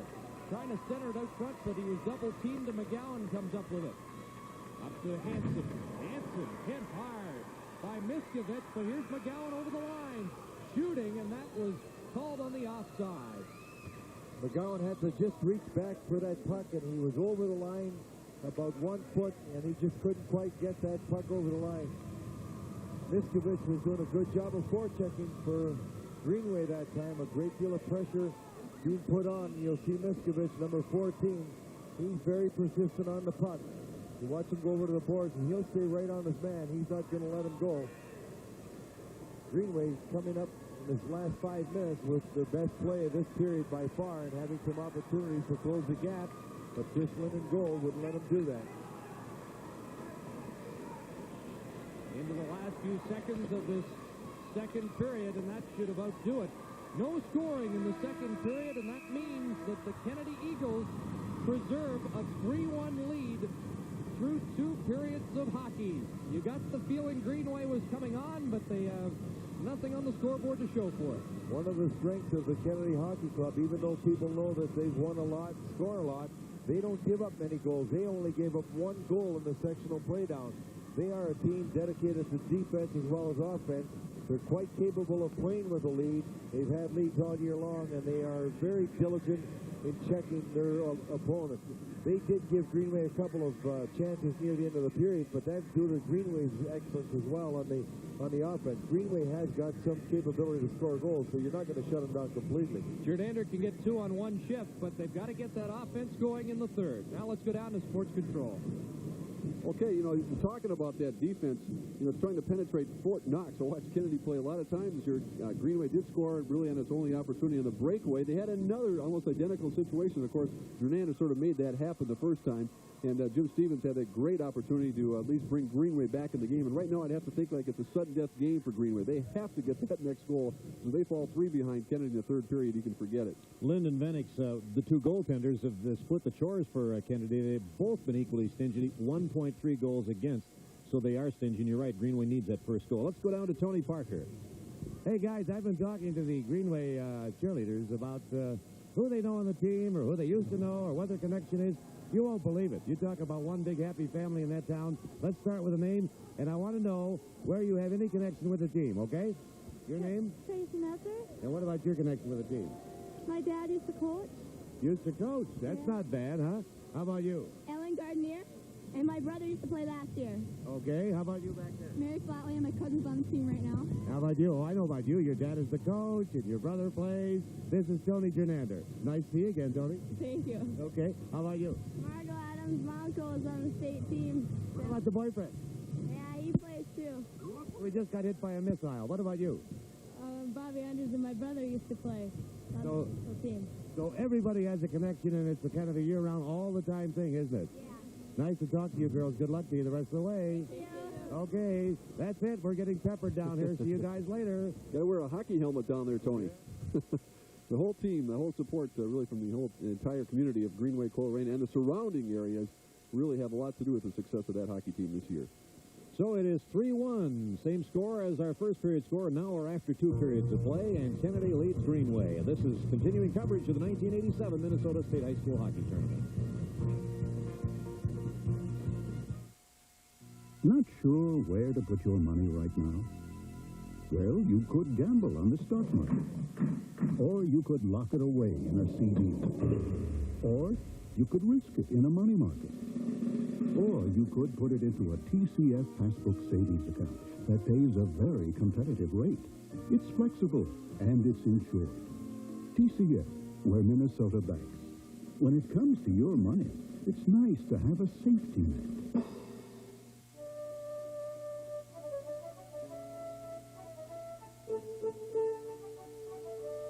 Trash.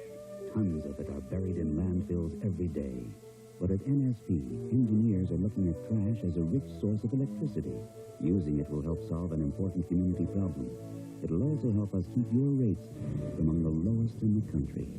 And that helps everyone see trash in a whole new light. Creative Energy, NSP. So, what'd you take last night? You'll see.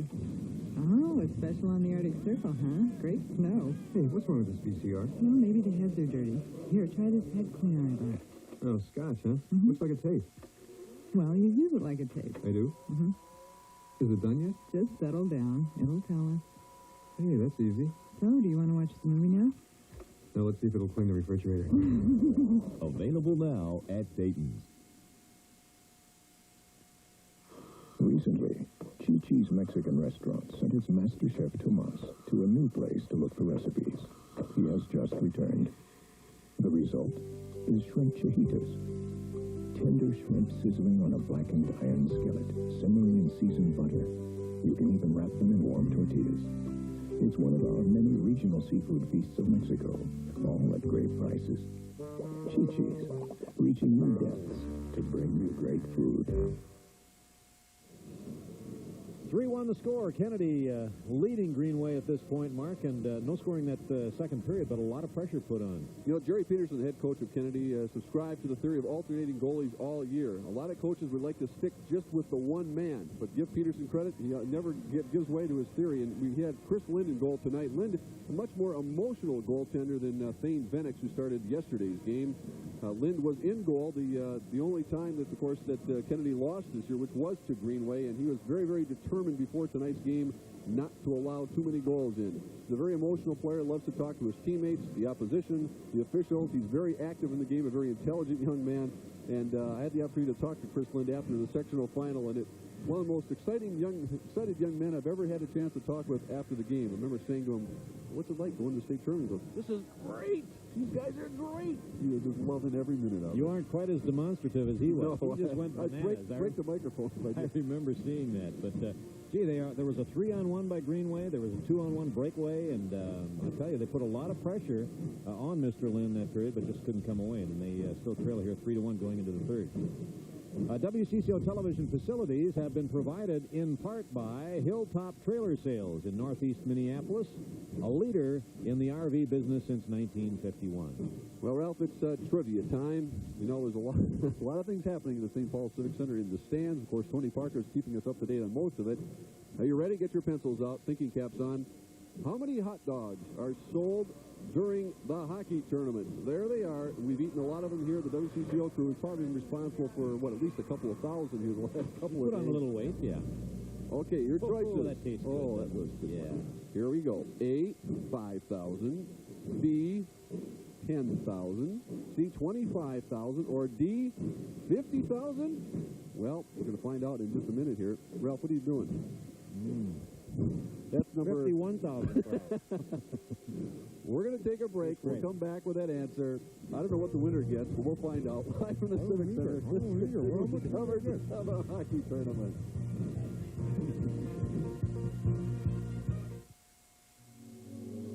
Come with us and find an energy source that can overcome mighty obstacles to bring you affordable energy far into the future. An inexhaustible source with unlimited potential. The creative energy of NSP's people, working to keep your energy costs as low as humanly possible. Creative energy, NSP. Everybody knows how to do that kick. Health kick. Yeah. Whoa. The goodness of milk is a real health kick. Health kick. Yeah, milk. You pour a glass of milk real tall. Getting healthy of the vitamins and loving it all. Looking good. Come on, everybody. Milk's that kick. Health kick. Do that kick. Come on, everybody. Do that kick. America's favorite is health kick. When you've applied for a loan, the first thing you want is a fast answer. The last thing you want is to wait. And wait. And wait. And wait. Escape to TCF. We'll give you an answer in 8 hours on all kinds of loans. Ah, the joys of winter, of sliding merrily down a snowy hill, of making angels in the powder, of taking a romantic ride through the drift, or of dashing through the snow in a Chevy Cavalier, with front drive for the sure-footed traction of Donner and Blitzen. Cavalier for people who know where they're going and know how to get there, even in winter. Dave Chevrolet. Welcome back to the St. Paul Civic Center. Yes, we do have the answer now to our trivia question. We do. I've been holding my breath. Tell me, what is it? Producer Jack Brown has promised to deliver free hot dogs to every winner out there. How many? Just kidding, Jack. How many hot dogs are sold during the hockey tournament? Do you have the answer? 25,000. Now, how do you know that? Did you count them, or we've had a staff of at least 10 people working on that. Yeah, they look good, don't they? Yeah. It's funny how this came out to the, to the zero, isn't it? It works out that way, doesn't it? Okay. You know, teenage chemical abuse has been called an epidemic in our society, and too often the only attention it draws is when tragedy is involved. Well, we'd like to show you another side to that story. The side is a solution. Tonight we stopped at a party at the Civic Center, and here's what we found.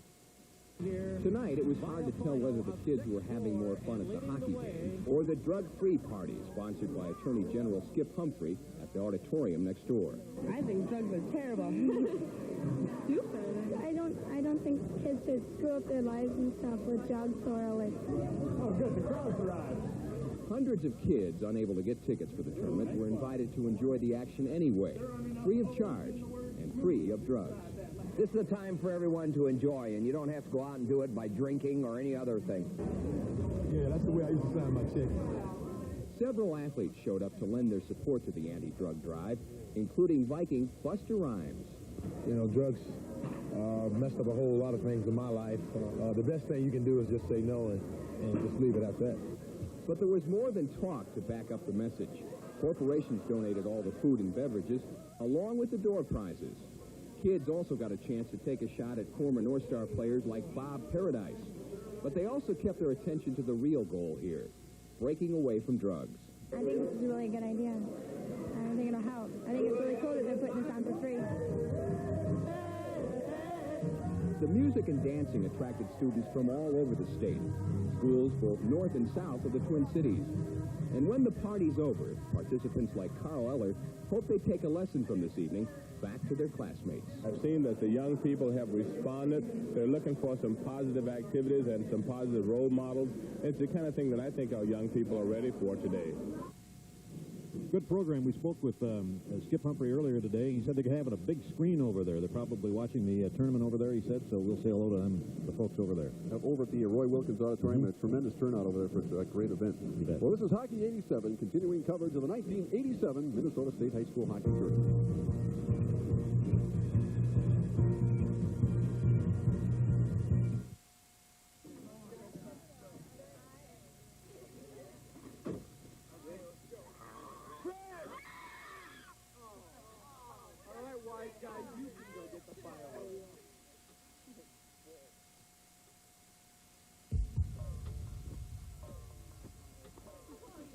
You guys see that? I thought it was with you.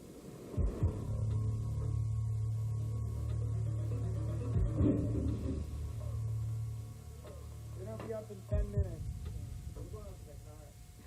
You forgot something.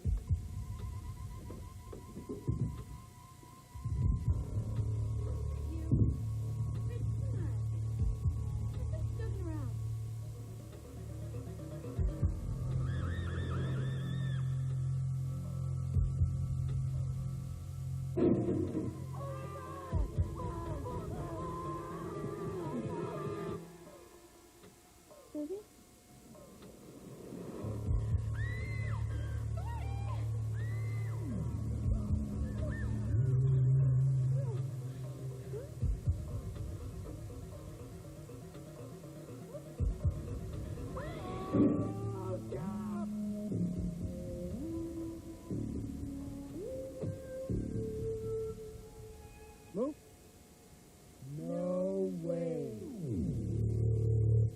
Don Shelby, WCCO Television. Bloomington Kennedy leading Greenway 3-1 after 2 periods, and we're just about set for the start of the 3rd period, and Lou Nanny guessed 4 on your hot dog trivia question there, Mark. He thought you said, how many hot dogs are there in our sports department? At least. Lou, I got a question for you. Greenway's down 3-1, obviously. Do they have to change things in a hurry here? Are they going to have to start pressing and take some chances right off the bat? Well, they're going to have to take some chances, not off the bat. One thing they should do, they're trying long passes all night long. They are not coming up with any 3 3 men abreast. They're not breaking out as a unit. They have been trying that long pass. It's worked for 1 goal, and they also had another chance on the breakaway, but you would think Kennedy's going to shut that off, and I think they better come as a unit. Kennedy, at the same time, is going to be persistent in their checking. They are cutting off the passing lanes very well. They've been strong on the board, and you can expect Kennedy maybe to put the puck in the zone, in the opponent's zone quicker. They might not handle the puck as much as they did because they have a 2-goal lead. They are a good forechecking team, and they want to make sure they keep that puck ahead. But Greenway's got plenty of time, but they certainly have to start getting better opportunities, and the way to get that is have more puck control than they've had thus far. Jason Miller has 2 goals tonight. He has 5 in the tournament. Joe Decker with his 2nd of the tournament. The other goal scorer for Kennedy, Ken Gernander's 4th. The lone reply so far for Greenway as we get set for period number 3. And the work is certainly going to be cut out for the Greenway team since Kennedy has not allowed more than 3 goals this year except for 1 occasion. That was back in December when Greenway scored 4. The last one in overtime to hand Kennedy their only loss of the year. Ken Gernander starts at center along with Miskovich and Tomberlin for Greenway. It's McGowan, Hanson, and Wallinger for Kennedy. Here's Gernander hitting the line, left wing pass. Tomberlin just in offside. And the fans don't like that call. A close play. Gernander had to make the move on the defenseman. As he did, Tomberlin was just going over the line. He got the pass, but it was just a second too late. Caused the offside. A quick change by Greenway. They're coming right back out for the line. They want to get everybody into the period. At the same time, they want to see if Coach Peterson is going to stay with his checking system, the same line-against-line matchup that he's had for 2 periods, with the exception of 2 shifts when Jason Miller was out there against Gernander. It's quite a family affair for the Gernanders. Coach Bob, son Ken on the team. We met the sister who's on the cheerleading squad, and Mrs. Gernander is a teacher at Greenway High School. So it's certainly all in the family this week. Greenway fires it in. Opening minute, 3rd period as they try to get something going. Mike Parent fires it around the board, and it slides out to center. Here's a 2-on-1. Jason Miller with Decker. Miller put on the brakes. Gets by Schoenrock. Retreats, passes back. A shot just went wide as Stoltz was taken out of the net. And Landreth, with the big shot, missed the target. Kept in by Pittelkow. Now it's Nyberg trying to feed it ahead for Beckett behind him, and down the ice, icing is the call. Landreth hits the net. He has a goal because Decker, coming out of the corner, was taken down by Nyberg. They had a little bit of a collision. They went across and took out Stoltz. And Landreth with that fine pass, a good setup by Jason Miller. He had all the flow going one way, got it back, and he missed the net. Face off to the right of Stoltz. Miller on the draw, but Kennedy won it, and a good shot by Manuel right on. Stoltz tested right off the face-off. Up it comes now to Jensen in the center ice area. He's checked by Bauer. Now a lead pass goes ahead to Steffens. Steffens over the line with Miller, and it's called on the offside. There's a break in the action. We'll be right back with the Minnesota State High School Hockey Tournament.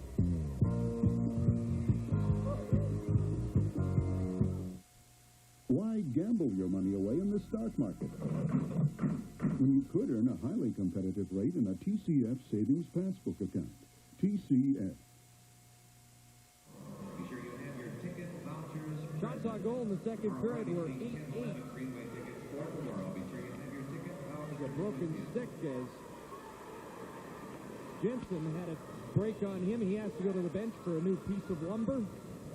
In the corner, it's Steffens clearing it behind the goal. Miller goes after it.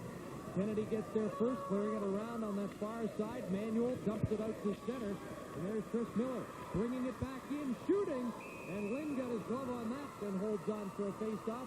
And we'll be watching. I think Chris Miller has taken it upon himself. He's got to generate a little offense from back on the blue line now. You're right, Chris. He's got to come up in that play, and they have to have another attacker because their forwards are being checked very diligently by Kennedy. And if that defenseman moves up, he's going to get some opportunities to move into the play, get up in the slot area, and get some shots on that net. They have to create some opportunities because right now Kennedy is very diligent in their second game and making certain they get that puck out of the zone every time they get control. Here comes Hanson over the line. He was knocked down before he could get a shot on goal, and back comes Nyberg. Here's a 3-on-2 for Greenway. Nyberg on the right wing. There's the shot, and a good save by Chris Lynn as he robbed Miskovich. Well, Lynn just came out, cut off the angle, stood his ground. Good save and a good chance for Greenway. Back comes Hanson, a lead pass too far, and Nyberg's looking up ice again. So this Greenway defensive unit is starting to think offensive. They have to. Down by 2. That does mean, though, if they're going to take the chances, the wingers may have to peel back a little bit. Here's Nyberg, a lead pass too far for Andrew Parker, who's out on that left side now with Gernander and Miskovich. This is Steve Cronkite. Back to Marco Kreus, and Cronkite rated one of the top 4 juniors in the state. Works to center, fires in, hits the defenseman, and the puck clears back outside the line. Cronkite takes over again. One of his hard shots in the first period was deflected in for a goal.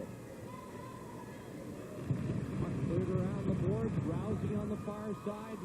Up ice for Greenway. Rousey after it against Parent. Parent takes him out of the play, and it's cleared back down the ice.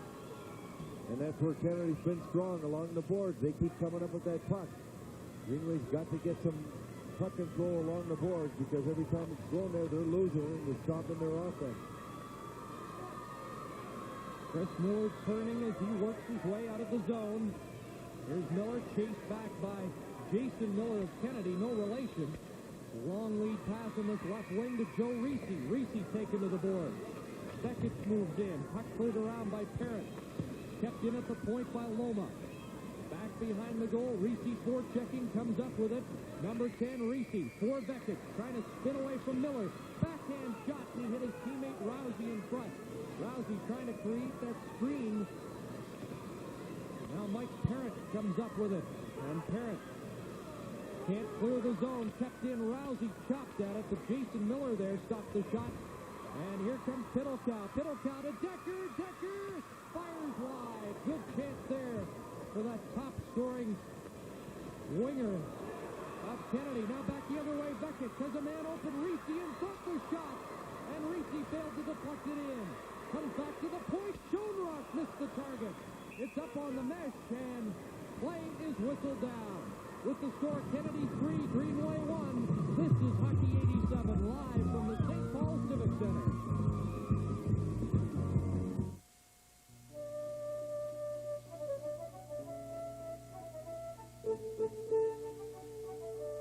Trash. Tons of it are buried in landfills every day. But at NSP, engineers are looking at trash as a rich source of electricity. Using it will help solve an important community problem. It'll also help us keep your rates among the lowest in the country. And that helps everyone see trash in a whole new light. Creative Energy, NSP. Another good opportunity for Greenway, but Chris Lynn makes a save as you see Reese breaking for the net, trying to get Beckett's pass. He gets his stick on him. A big save. That puck comes all the way out. And the shot from the blue line misses the net, goes in the back, and the faceoff comes outside. How many times, Chris, do we see that shot miss the net?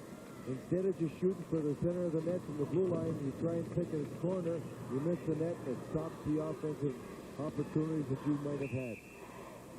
Get that rebound like Decker did for the third goal.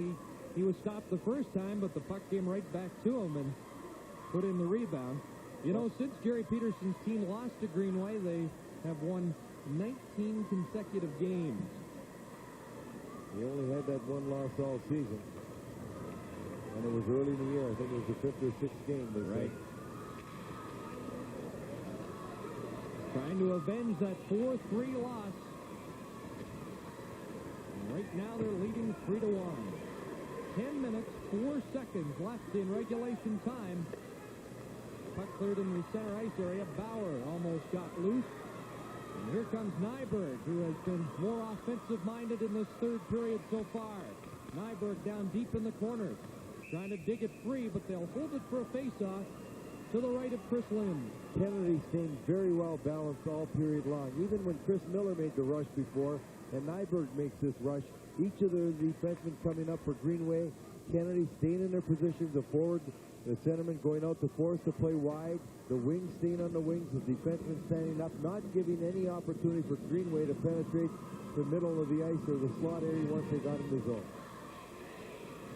From the face-off, a shot by Chris Miller doesn't get through. Gernander passes behind the net to Miskovich. They tried to center it out in front. Puck is loose. So now Kennedy trying to corral it and get possession, and they dump it off, and here is Kreus. Good rushing defenseman. Up ahead it goes. Pat McGowan at center. Takes a hit. Sends away Mark Wallinga. Wallinga with Hanson inside the line. They try to drop it for McGowan. He is hit by Miskovich. And back the other way comes Gernander. 1-on-2, and Gernander's move didn't fool Kreus. Now 4 Kennedy players move down ice. Kreus the drive, and Stoltz got a glove on it. That was ticketed to the bottom corner. With the score, Kennedy 3, Greenway 1. This is Hockey 87, live from the St. Paul Civic Center. When you open an IRA at most banks, your money just seems to sit there. But at TCF, your IRA will be a little more active. Because TCF's paying interest at a bonus rate of 20% for 30 days on 2-year IRAs. And that 20% rate can make a big difference. So why settle for less? Open a 20% bonus rate IRA at TCF. It's one IRA that'll really bring home the bacon. TCF, where Minnesota banks. Finished transfer student Marco Kreus with a big slap shot right over the blue line, ticketed for the far corner, but a good glove save by Stoltz. Keeps the score 3-1. Kennedy, 9:07 to go. From the faceoff comes to the point. Parent shot deflects wide of the goal. It's loose, and here comes Nyberg once again. He might be the best defenseman Greenway's had tonight. Clearing it into the zone. Here's Decker on the right wing. Nice pass. Miller has a 2-on-1. Miller and Pittelkow. Pittelkow moves in, fires. Stoltz to save. Didn't seem to spread out on that 2-on-1, and that's the first bad play I've seen Jason Miller make in 4 games. It wasn't that it was that bad. He tried to take out the back checkers coming on him after he made the pass, but he had enough time to break for the net. In the corner, Miller tries to work it free. He gets it to Decker, the drive. Stoltz was sharp on that one. Behind the net for Pittelkow. Pittelkow centers it, and Decker just had his stick lifted by Nyberg. Some pressure here by Kennedy. They get it back to the point. Landreth clears it around the boards. Nyberg lets it go, and that will let Kennedy keep possession. Here's Pittelkow turning the shot. Stoltz going to hang on as Pittelkow is taken for a ride. I asked Jerry Peterson, do you have an unsung guy? We know about Miller and Decker, and he said Pittelkow doesn't get the credit he deserves. He's a very important part of that line. Well, he certainly is around that net, and he knows how to play with Miller and Decker. They played together for quite some time. There's a shot. He goes to the net to hope for a rebound, doesn't get it as he's hit with the check from behind. But just previous to that, you saw Jason Miller twice go to the far side and intercept that puck. He knows where the puck's going. He's got great anticipation skills, and he just seems to come up with the puck in the offensive zone. Very intelligent player. Starting to watch the clock for you. 7 minutes, 45 seconds to play in regulation time. It's still 3-1. See the difference in Greenway coming out of the zone versus Kennedy. Greenway not coming out sharply at all. Here's a chance and a shot right on. Stoltz making the save as Dave Stansbury had a good chance. There's a break in the action. We'll be right back with the Minnesota State High School Hockey Tournament.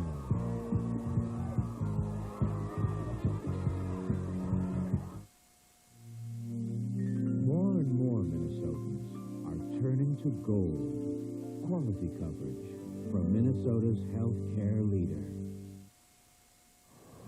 When things aren't going well, you start being a little tentative, and that's the way Greenway's coming out now. They're not going bang, bang, quick pass, a short pass, another short pass to the boards up the middle. Now they're taking their time, and by the time that they react to the play and make that second pass, Greenway's on them, and they are not allowing Greenway to come out of the zone at all with any kind of offensive opportunity. From the face-off, Kennedy trying to dig it free. That's Hanson and Wallinga in the corner. Hanson comes up with the puck, trying to scoot around in front, and Wallinga just missed it. Good play by Hanson. He had Wallinga open. Now Schoenrock's lost his stick, but they're able to lead it down the ice. Here's Miskovich with a break. Miskovich in front, Gernander, and what a save by Lind. That's the save of the game right there, even better than the breakaway save because he had to react from the left side right across, and it was a rocket to Gernander's shot. Back up ice it comes. Tom Hanson to McGowan. Hanson, Wallinga in front. And they're going end to end. Here comes Gernander back the other way. He's tired at the end of a shift. Puts it in. Pulled around the boards. Hanson taken to the boards. Now they pinch him. Centered in front. A chance for Gernander. Loose puck. Lynn's going to hang on. And Gernander is frustrated by that Kennedy goaltender. There's a break in the action. We'll be right back with the Minnesota State High School Hockey Tournament.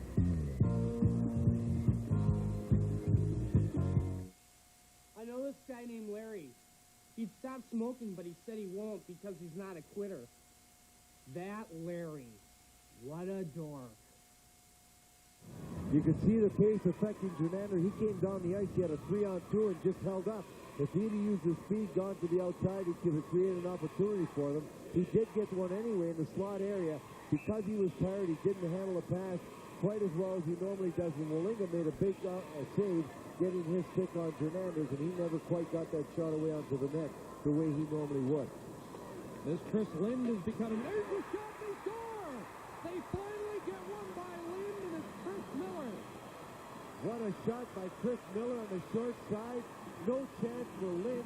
A clean win on the draw by Beckett's backhand. Chris Miller, he let a low shot go on the short side. Lind had no chance because he couldn't see it. And we have ourselves a one-goal hockey game. 6:28 to go, and the leader right there. Watch this. A good win in the draw, back to the point, and a rocket low on the short side. A screen goaltender, Beckett moves to the net, number 7, takes the sight line away from Lind. And now Greenway with a big goal, closing the gap to 1, and in good position to go on from there because this should give him a little momentum. Chris Miller, who's rated the top defenseman in the state and the top high school player by the National Hockey League Scouting Bureau with the perfect shot. And Beckett couldn't have won that draw any cleaner. That's right. That was a perfect shot. A good, low, hard shot on the net. You never know where it's going to go. It was on the short side. Lind, he was trying to see the puck, but had Beckett's cross right in front of him after he won the draw. Derek Beckett moves to the center of the ice, and as he's doing that, you see Lind sort of crouch and look for the shot, but already Chris Miller's shot was on its way into the net on the short side. 6 minutes, 28 seconds left. In regulation time, hang on to your hat. You get the feeling we're going to have quite a finish.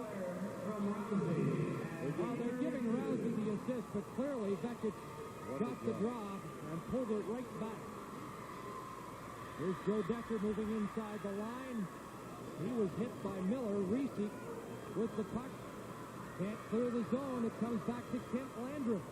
Landreth shoots wide of the goal. It's centered back out in front. There's Reese. Across to Rousey.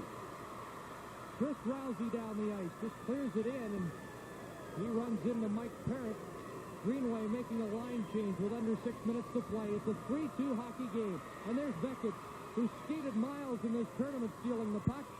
And Reese fires it back in. They'll complete the line change. Fresh troops over the boards for Greenway. A lead pass out to center field to click for Kennedy. They're looking for Kurt Miller. Miller had the pass go behind him, but Jensen takes over. He hands it to Miller. Miller backhands it into the zone.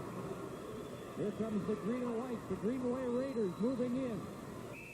And they hold it for a draw. 5:19 left with the score. Kennedy 3, Greenway 2. This is Hockey 87, live from the St. Paul Civic Center. Now at Best Buy. Until this time, until this date, you've never seen color this bold.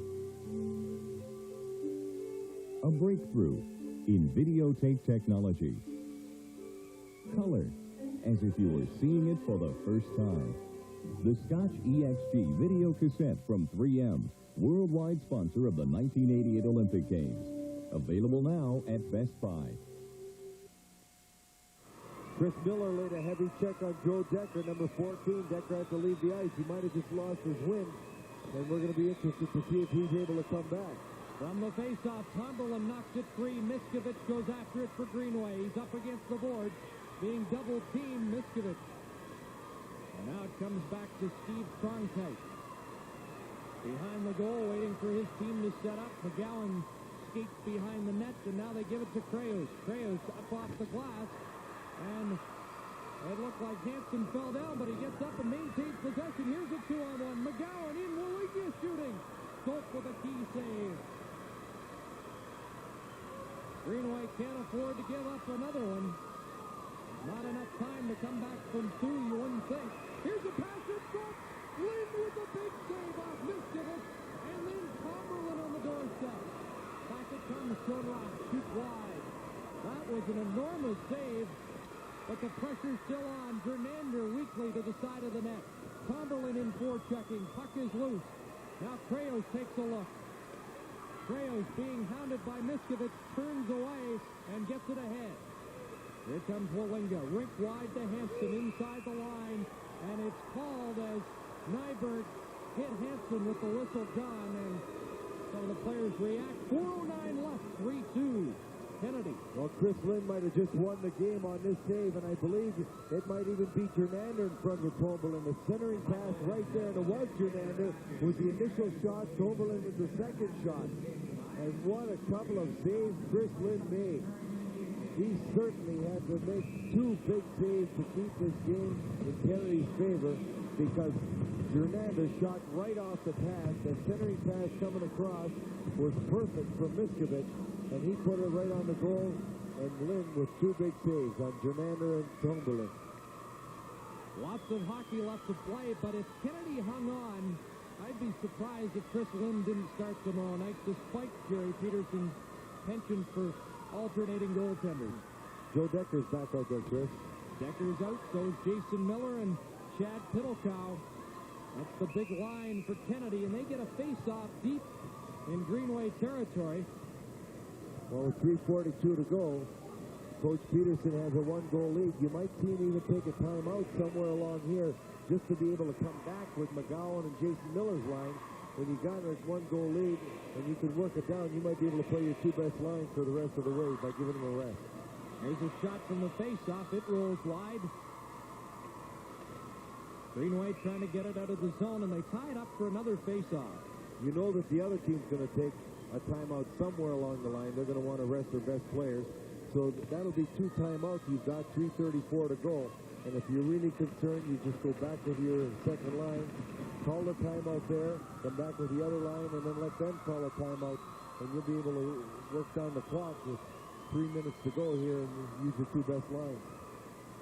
Last Northern team to win the state championship, 1980 Grand Rapids. The North has been in a slump since then, and Greenway trying to place the North back in the championship final tomorrow night. Burnsville's already there. They're the defending champions. There's a little miscue behind the net. Kurt Miller is after it.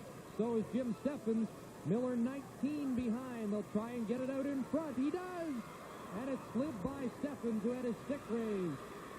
Back the other way. Here's a lead pass for Dan Bauer. Bauer centered it. No one with him. And Greenway will turn. That pass went off the official. John Manuel fires it in. That's the junior line for Kennedy. They had about a 30-second shift. And now Jerry Peterson may come back with his two big lines the rest of the way. You could expect to see these two defensemen a lot, too, because they're the key people in getting the puck out of the zone. 7-11. Here comes Cronkite. He's 11, and that shot deflects over the glass out of play. 2:32 left in regulation time. When you've got mobile people like Kreus and Cronkite back there, anytime that puck's put in, you want to have people that have good puck control ability, and they have it to get that puck out. They have good acceleration when they're skating as well. They can move away from people, and they've been a big factor. This young man, Cronkite, certainly escapes the forceps very well when people are trying to put pressure on him.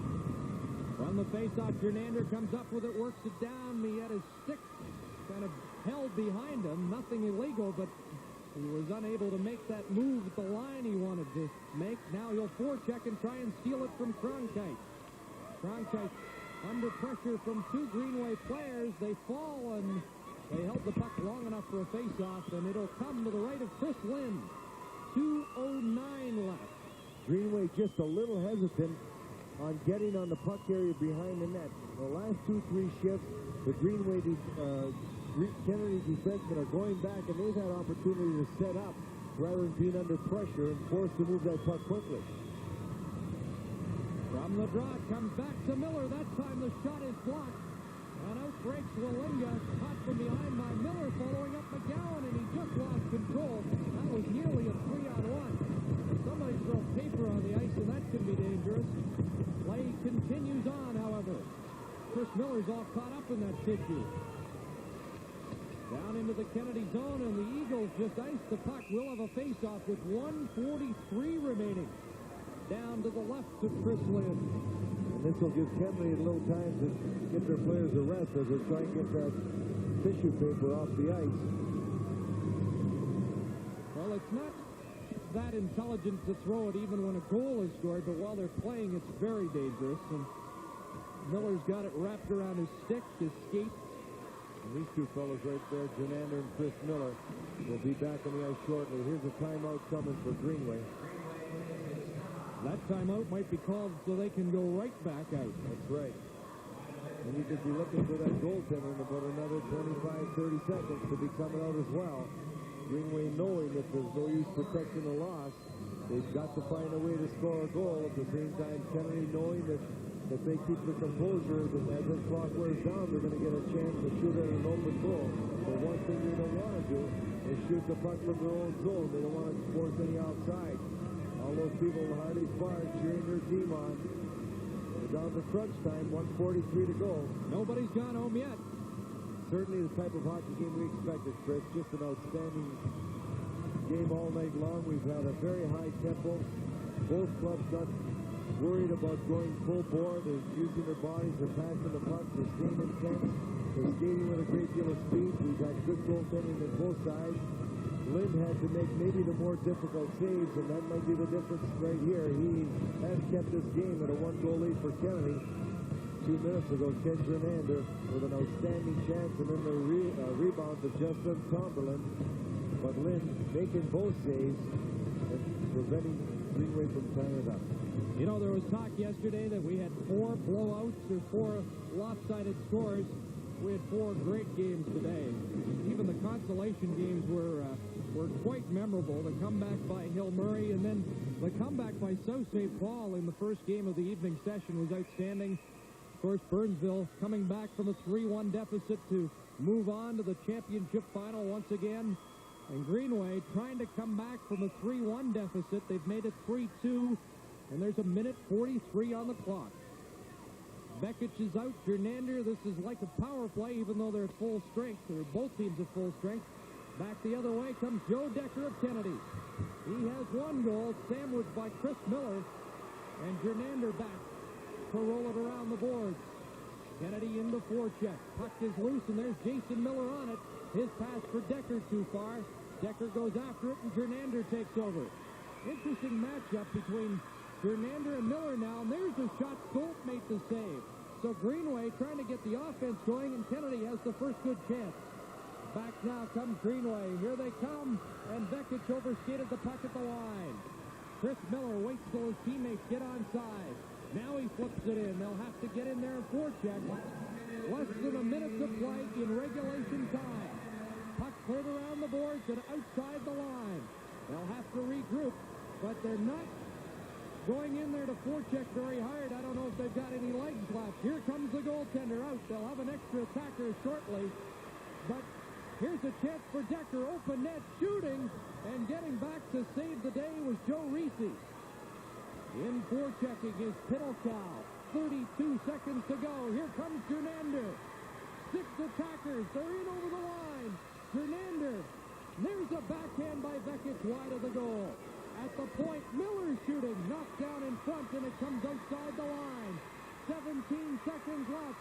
Race for the puck. And they throw the stick. It's an automatic goal. It should be an automatic goal. Play continues. They're going to call a penalty. That's not the way the rule book reads. Now they score. It's academic now. Kennedy has a 4-2 lead with 2 seconds to play. That really should have been an automatic goal when the goal was out the last minute. But it doesn't matter because they got the goal anyway. This one's going to be given credit probably to Willing at front because he actually got a stick on it. So Kennedy with a big win. And coming back to avenge their only defeat of the year, beating Greenway, a 4-2 victor in the superb hockey game. So the Lake Conference continues its domination. Kennedy and Burnsville are going to the championship game, and the Eagle fans are celebrating. They're giving the goal to Kreus. Apparently, that was, I believe, on the play where the stick was thrown. Oh, well, he went over and shot the puck from the right side. Either way, he gets the goal. Yeah. So it's worthwhile anyway because he should have got it. And Kennedy, a very happy group, going against Burnsville tomorrow. There's where the stick was thrown. And the goaltender's out. It should have been a goal at that time. But Kreus goes back and picks it up. He tried to center, gets it again. Now he's going to shoot it. And he does. He shoots it towards the net right there. Malinga was in front. Obviously didn't get a stick on it, so Kreus got a goal anyway. Well, a lot of people thought we might have a Northern final. Instead, we'll have a Northern third-place game between Greenway and Warroad. The championship final tomorrow night. Kennedy and Burnsville. 2 seconds left. They'll just drop the puck. Most of the fans are on their way out. And that will do it.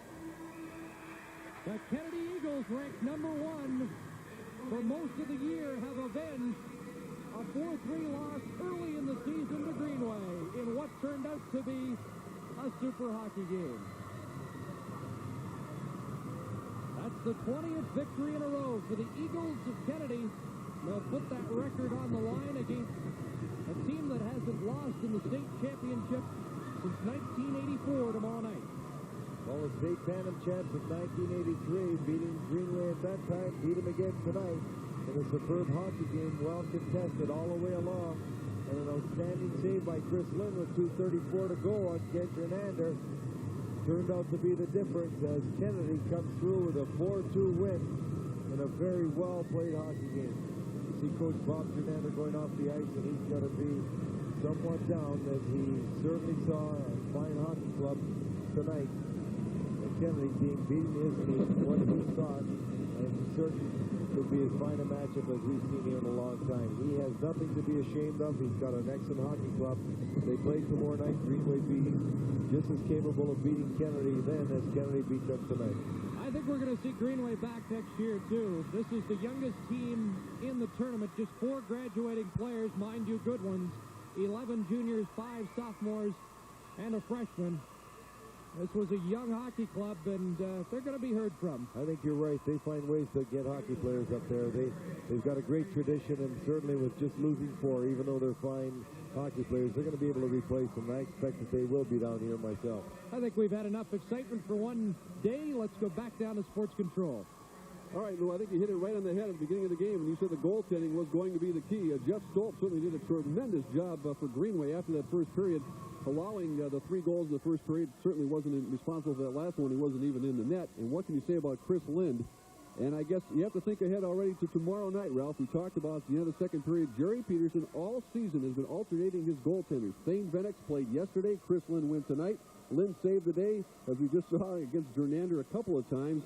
Now what does Peterson do? Is he going to stick with the system? I guess we'll have to find out from the man himself. We may find that out in just a little bit. You know, speaking with Tom Satterdahl early today, the coach of Bloomington Jefferson, they lost 8-0 to Kennedy in the finals. I said, really, how good is that team? He said, look, when they were ninth graders, this team was 51-2. No team in Minnesota beat them. It took two teams from Canada to beat them. They've been that good all their lives. Let's go down to the ice now and check in with Tony Parker. Hey, guys, this Kennedy crowd is not thinking about the fact there's one more to go, right, Coach? Well, I think these kids are, but that was a heck of a hockey game. That's an outstanding hockey team, and, you know, we got ahead early, and we were able to hang on. Guys made great plays, and at times both sides lost their composure, and, you know, it's just two excellent hockey teams, and we are very lucky. I feel like a kid in a candy store, and I tell you, I'm proud of these kids. They hung in. You beat Burnsville 3 times. You have to face them tomorrow. Is that any kind of factor, Jerry? Well, it's another game. We have to beat them a fourth. Okay. And they're a very, very good hockey team, and, you know, we think our kids are a good hockey team, and, you know, we hope we're lucky. We hope we're fortunate. It's down to that. These kids are a super group. Let's talk some of these outstanding athletes. Okay, Joe Decker, you got a goal early in the game, and these guys as tough as you thought they were going to be when you played them earlier. It was only a 1-goal game. Oh, I knew it was going to be tough from the beginning. I looked forward to this game, you know, since the last one. There's a little revenge to it, but, you know, that was a great game. Even though we lost, it was such an exciting game, and this one probably topped it. You know, you can't beat games like this. Joe, level with us. Were you losing your legs toward the very end? Oh, everything I had was out there. I'm still shaking a little bit, I think. Okay, great goaltending never hurts. Do you feel your measure of revenge? Now, you lost a 4-3 game to these guys, Chris, early in the year. Were you looking forward to this one? Oh, yeah. Right after that game, I put it up on my refrigerator wall. Revenge in St. Paul, and I've been looking for it the whole year. I'm glad I finally got to play them again. Wipes the slate clean, huh? Yeah. How about the Braves? If we play, I think we can beat them. We can win the whole thing. We got to play hard, though. They're a great team. I don't know. We got to play. Okay. Jason, a couple of goals tonight. The second one was a key one.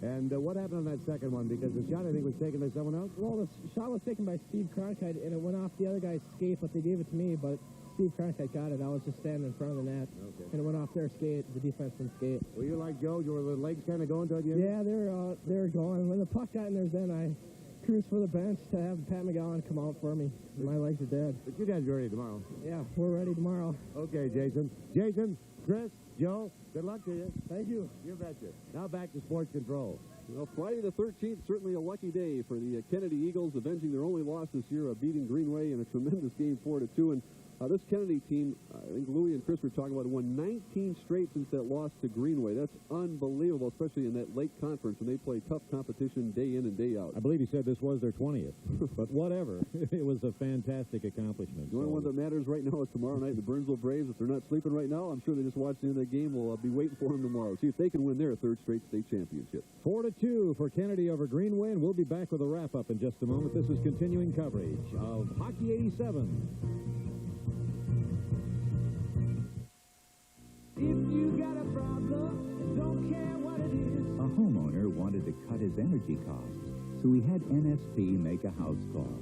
NSP's consultant was glad to help with ideas that trimmed energy costs more than 20%. It would sure do me good to do you good. I can help.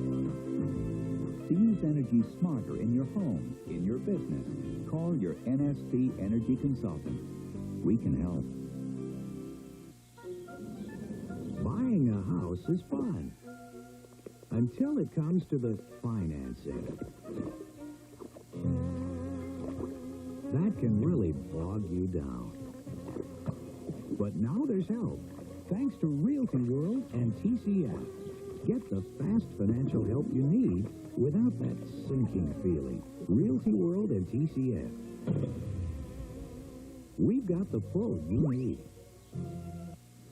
Even though the Ford factory is right up here in the Northland, full-size Ford pickups with automatic transmissions are few and far between. On the other hand, with a full-size Chevy pickup, you can't buy an automatic, because right now, it's included at no extra charge. So why wait for a Ford? Save $735. Get a full-size Chevy pickup with automatic transmission at no extra charge. Your Twin Cities Chevy dealers have what you're looking for. The brown bag lunch has been with us since the dawn of civilization. Through the ages, man has made improvements in the bag. Still, the contents often left much to be desired.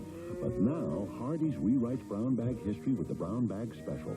A big deluxe burger, regular fries, and a medium Coke for only $1.99. It's a full meal at a special price, just $1.99. After all these years, Hardee's has made the brown bag special because we're out to win you over. Our score was 3-1 after the first period, and in every game today, the leader at the end of the first period, leading 3-1, lost. But that was not the case as Kennedy hung on for a 3-2 win. That second goal for Greenway came on here by perhaps the top defenseman in the state, Kreus Miller, there with a blast. 6:28 to go, still plenty of time for Greenway, but they couldn't pull it off. Although they tried very hard. Here's probably the save of the game. Ken Gernander all alone in front. Not only that save was made, Chris Lind also stopped Tomberlin on the rebound right there, and he made a couple other ones down the stretch, very tough ones. And we do understand now that Jerry Peterson has said that Chris Lind will indeed start tomorrow night in the championship game against Burnsville because of his outstanding performance tonight. Certainly deserves that opportunity the way he played. Well deserved, and if he can always go with Thane Venix if things go wrong there too. So that's a really happy situation to be in. Well, we all start things again now tomorrow at noon, Mark. And in our consolation game, it'll be Hill Murray going against South St. Paul. That's for the consolation championship. Then in third place, it'll be the Battle of the North for third place. Of course, Warroad losing today will be taking on Greenway-Coleraine. That'll be about 2:35 or so tomorrow here on Channel 4 for third place. And as we said, the South rises again to the championship. All-Lake Conference. Burnsville, they snuck into that category awfully sneaky, didn't they, Mark? Oh, yeah. Kind of quiet. Burnsville Braves sneaking in there this time. Kennedy and Burnsville at 7:35 tomorrow. We do have a countdown to championship, a special half-hour show, which will begin at 7 o'clock. Also, you mentioned Kennedy and Burnsville. This will be their fourth meeting. Kennedy has defeated them all three times. The scores of those games were 3-1, 4-3, and 4-2, and I don't think we'll see any one-sided contest tomorrow night. I'd like to make this following announcement for the folks in our cable network. Immediately following this game, we will rerun the third period of the Burnsville-Warroad game that was interrupted by technical difficulties. And that's about it from the St. Paul Civic Center. It's been a fun 12 hours. We've had 4 great hockey games this afternoon. And we're looking forward to 3 again tomorrow, starting at noon. So that'll be it from the St. Paul Civic Center. For Ralph John Fritz, this is Mark Rosen. We'll see you again tomorrow at noon. Good night, everyone.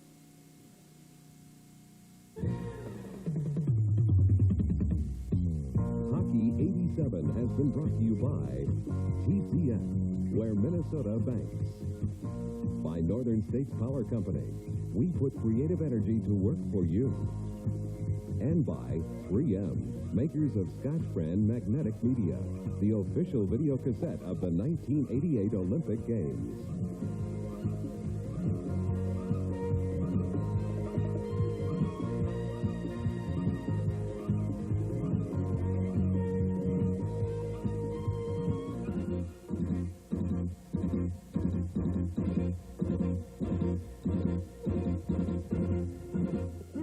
Are still celebrating. The team, coach, and fans held a pep rally last night at the high school after the Eagles captured the title. Eagles coach Jerry Peterson summed up his feelings. Tonight, the mission is complete.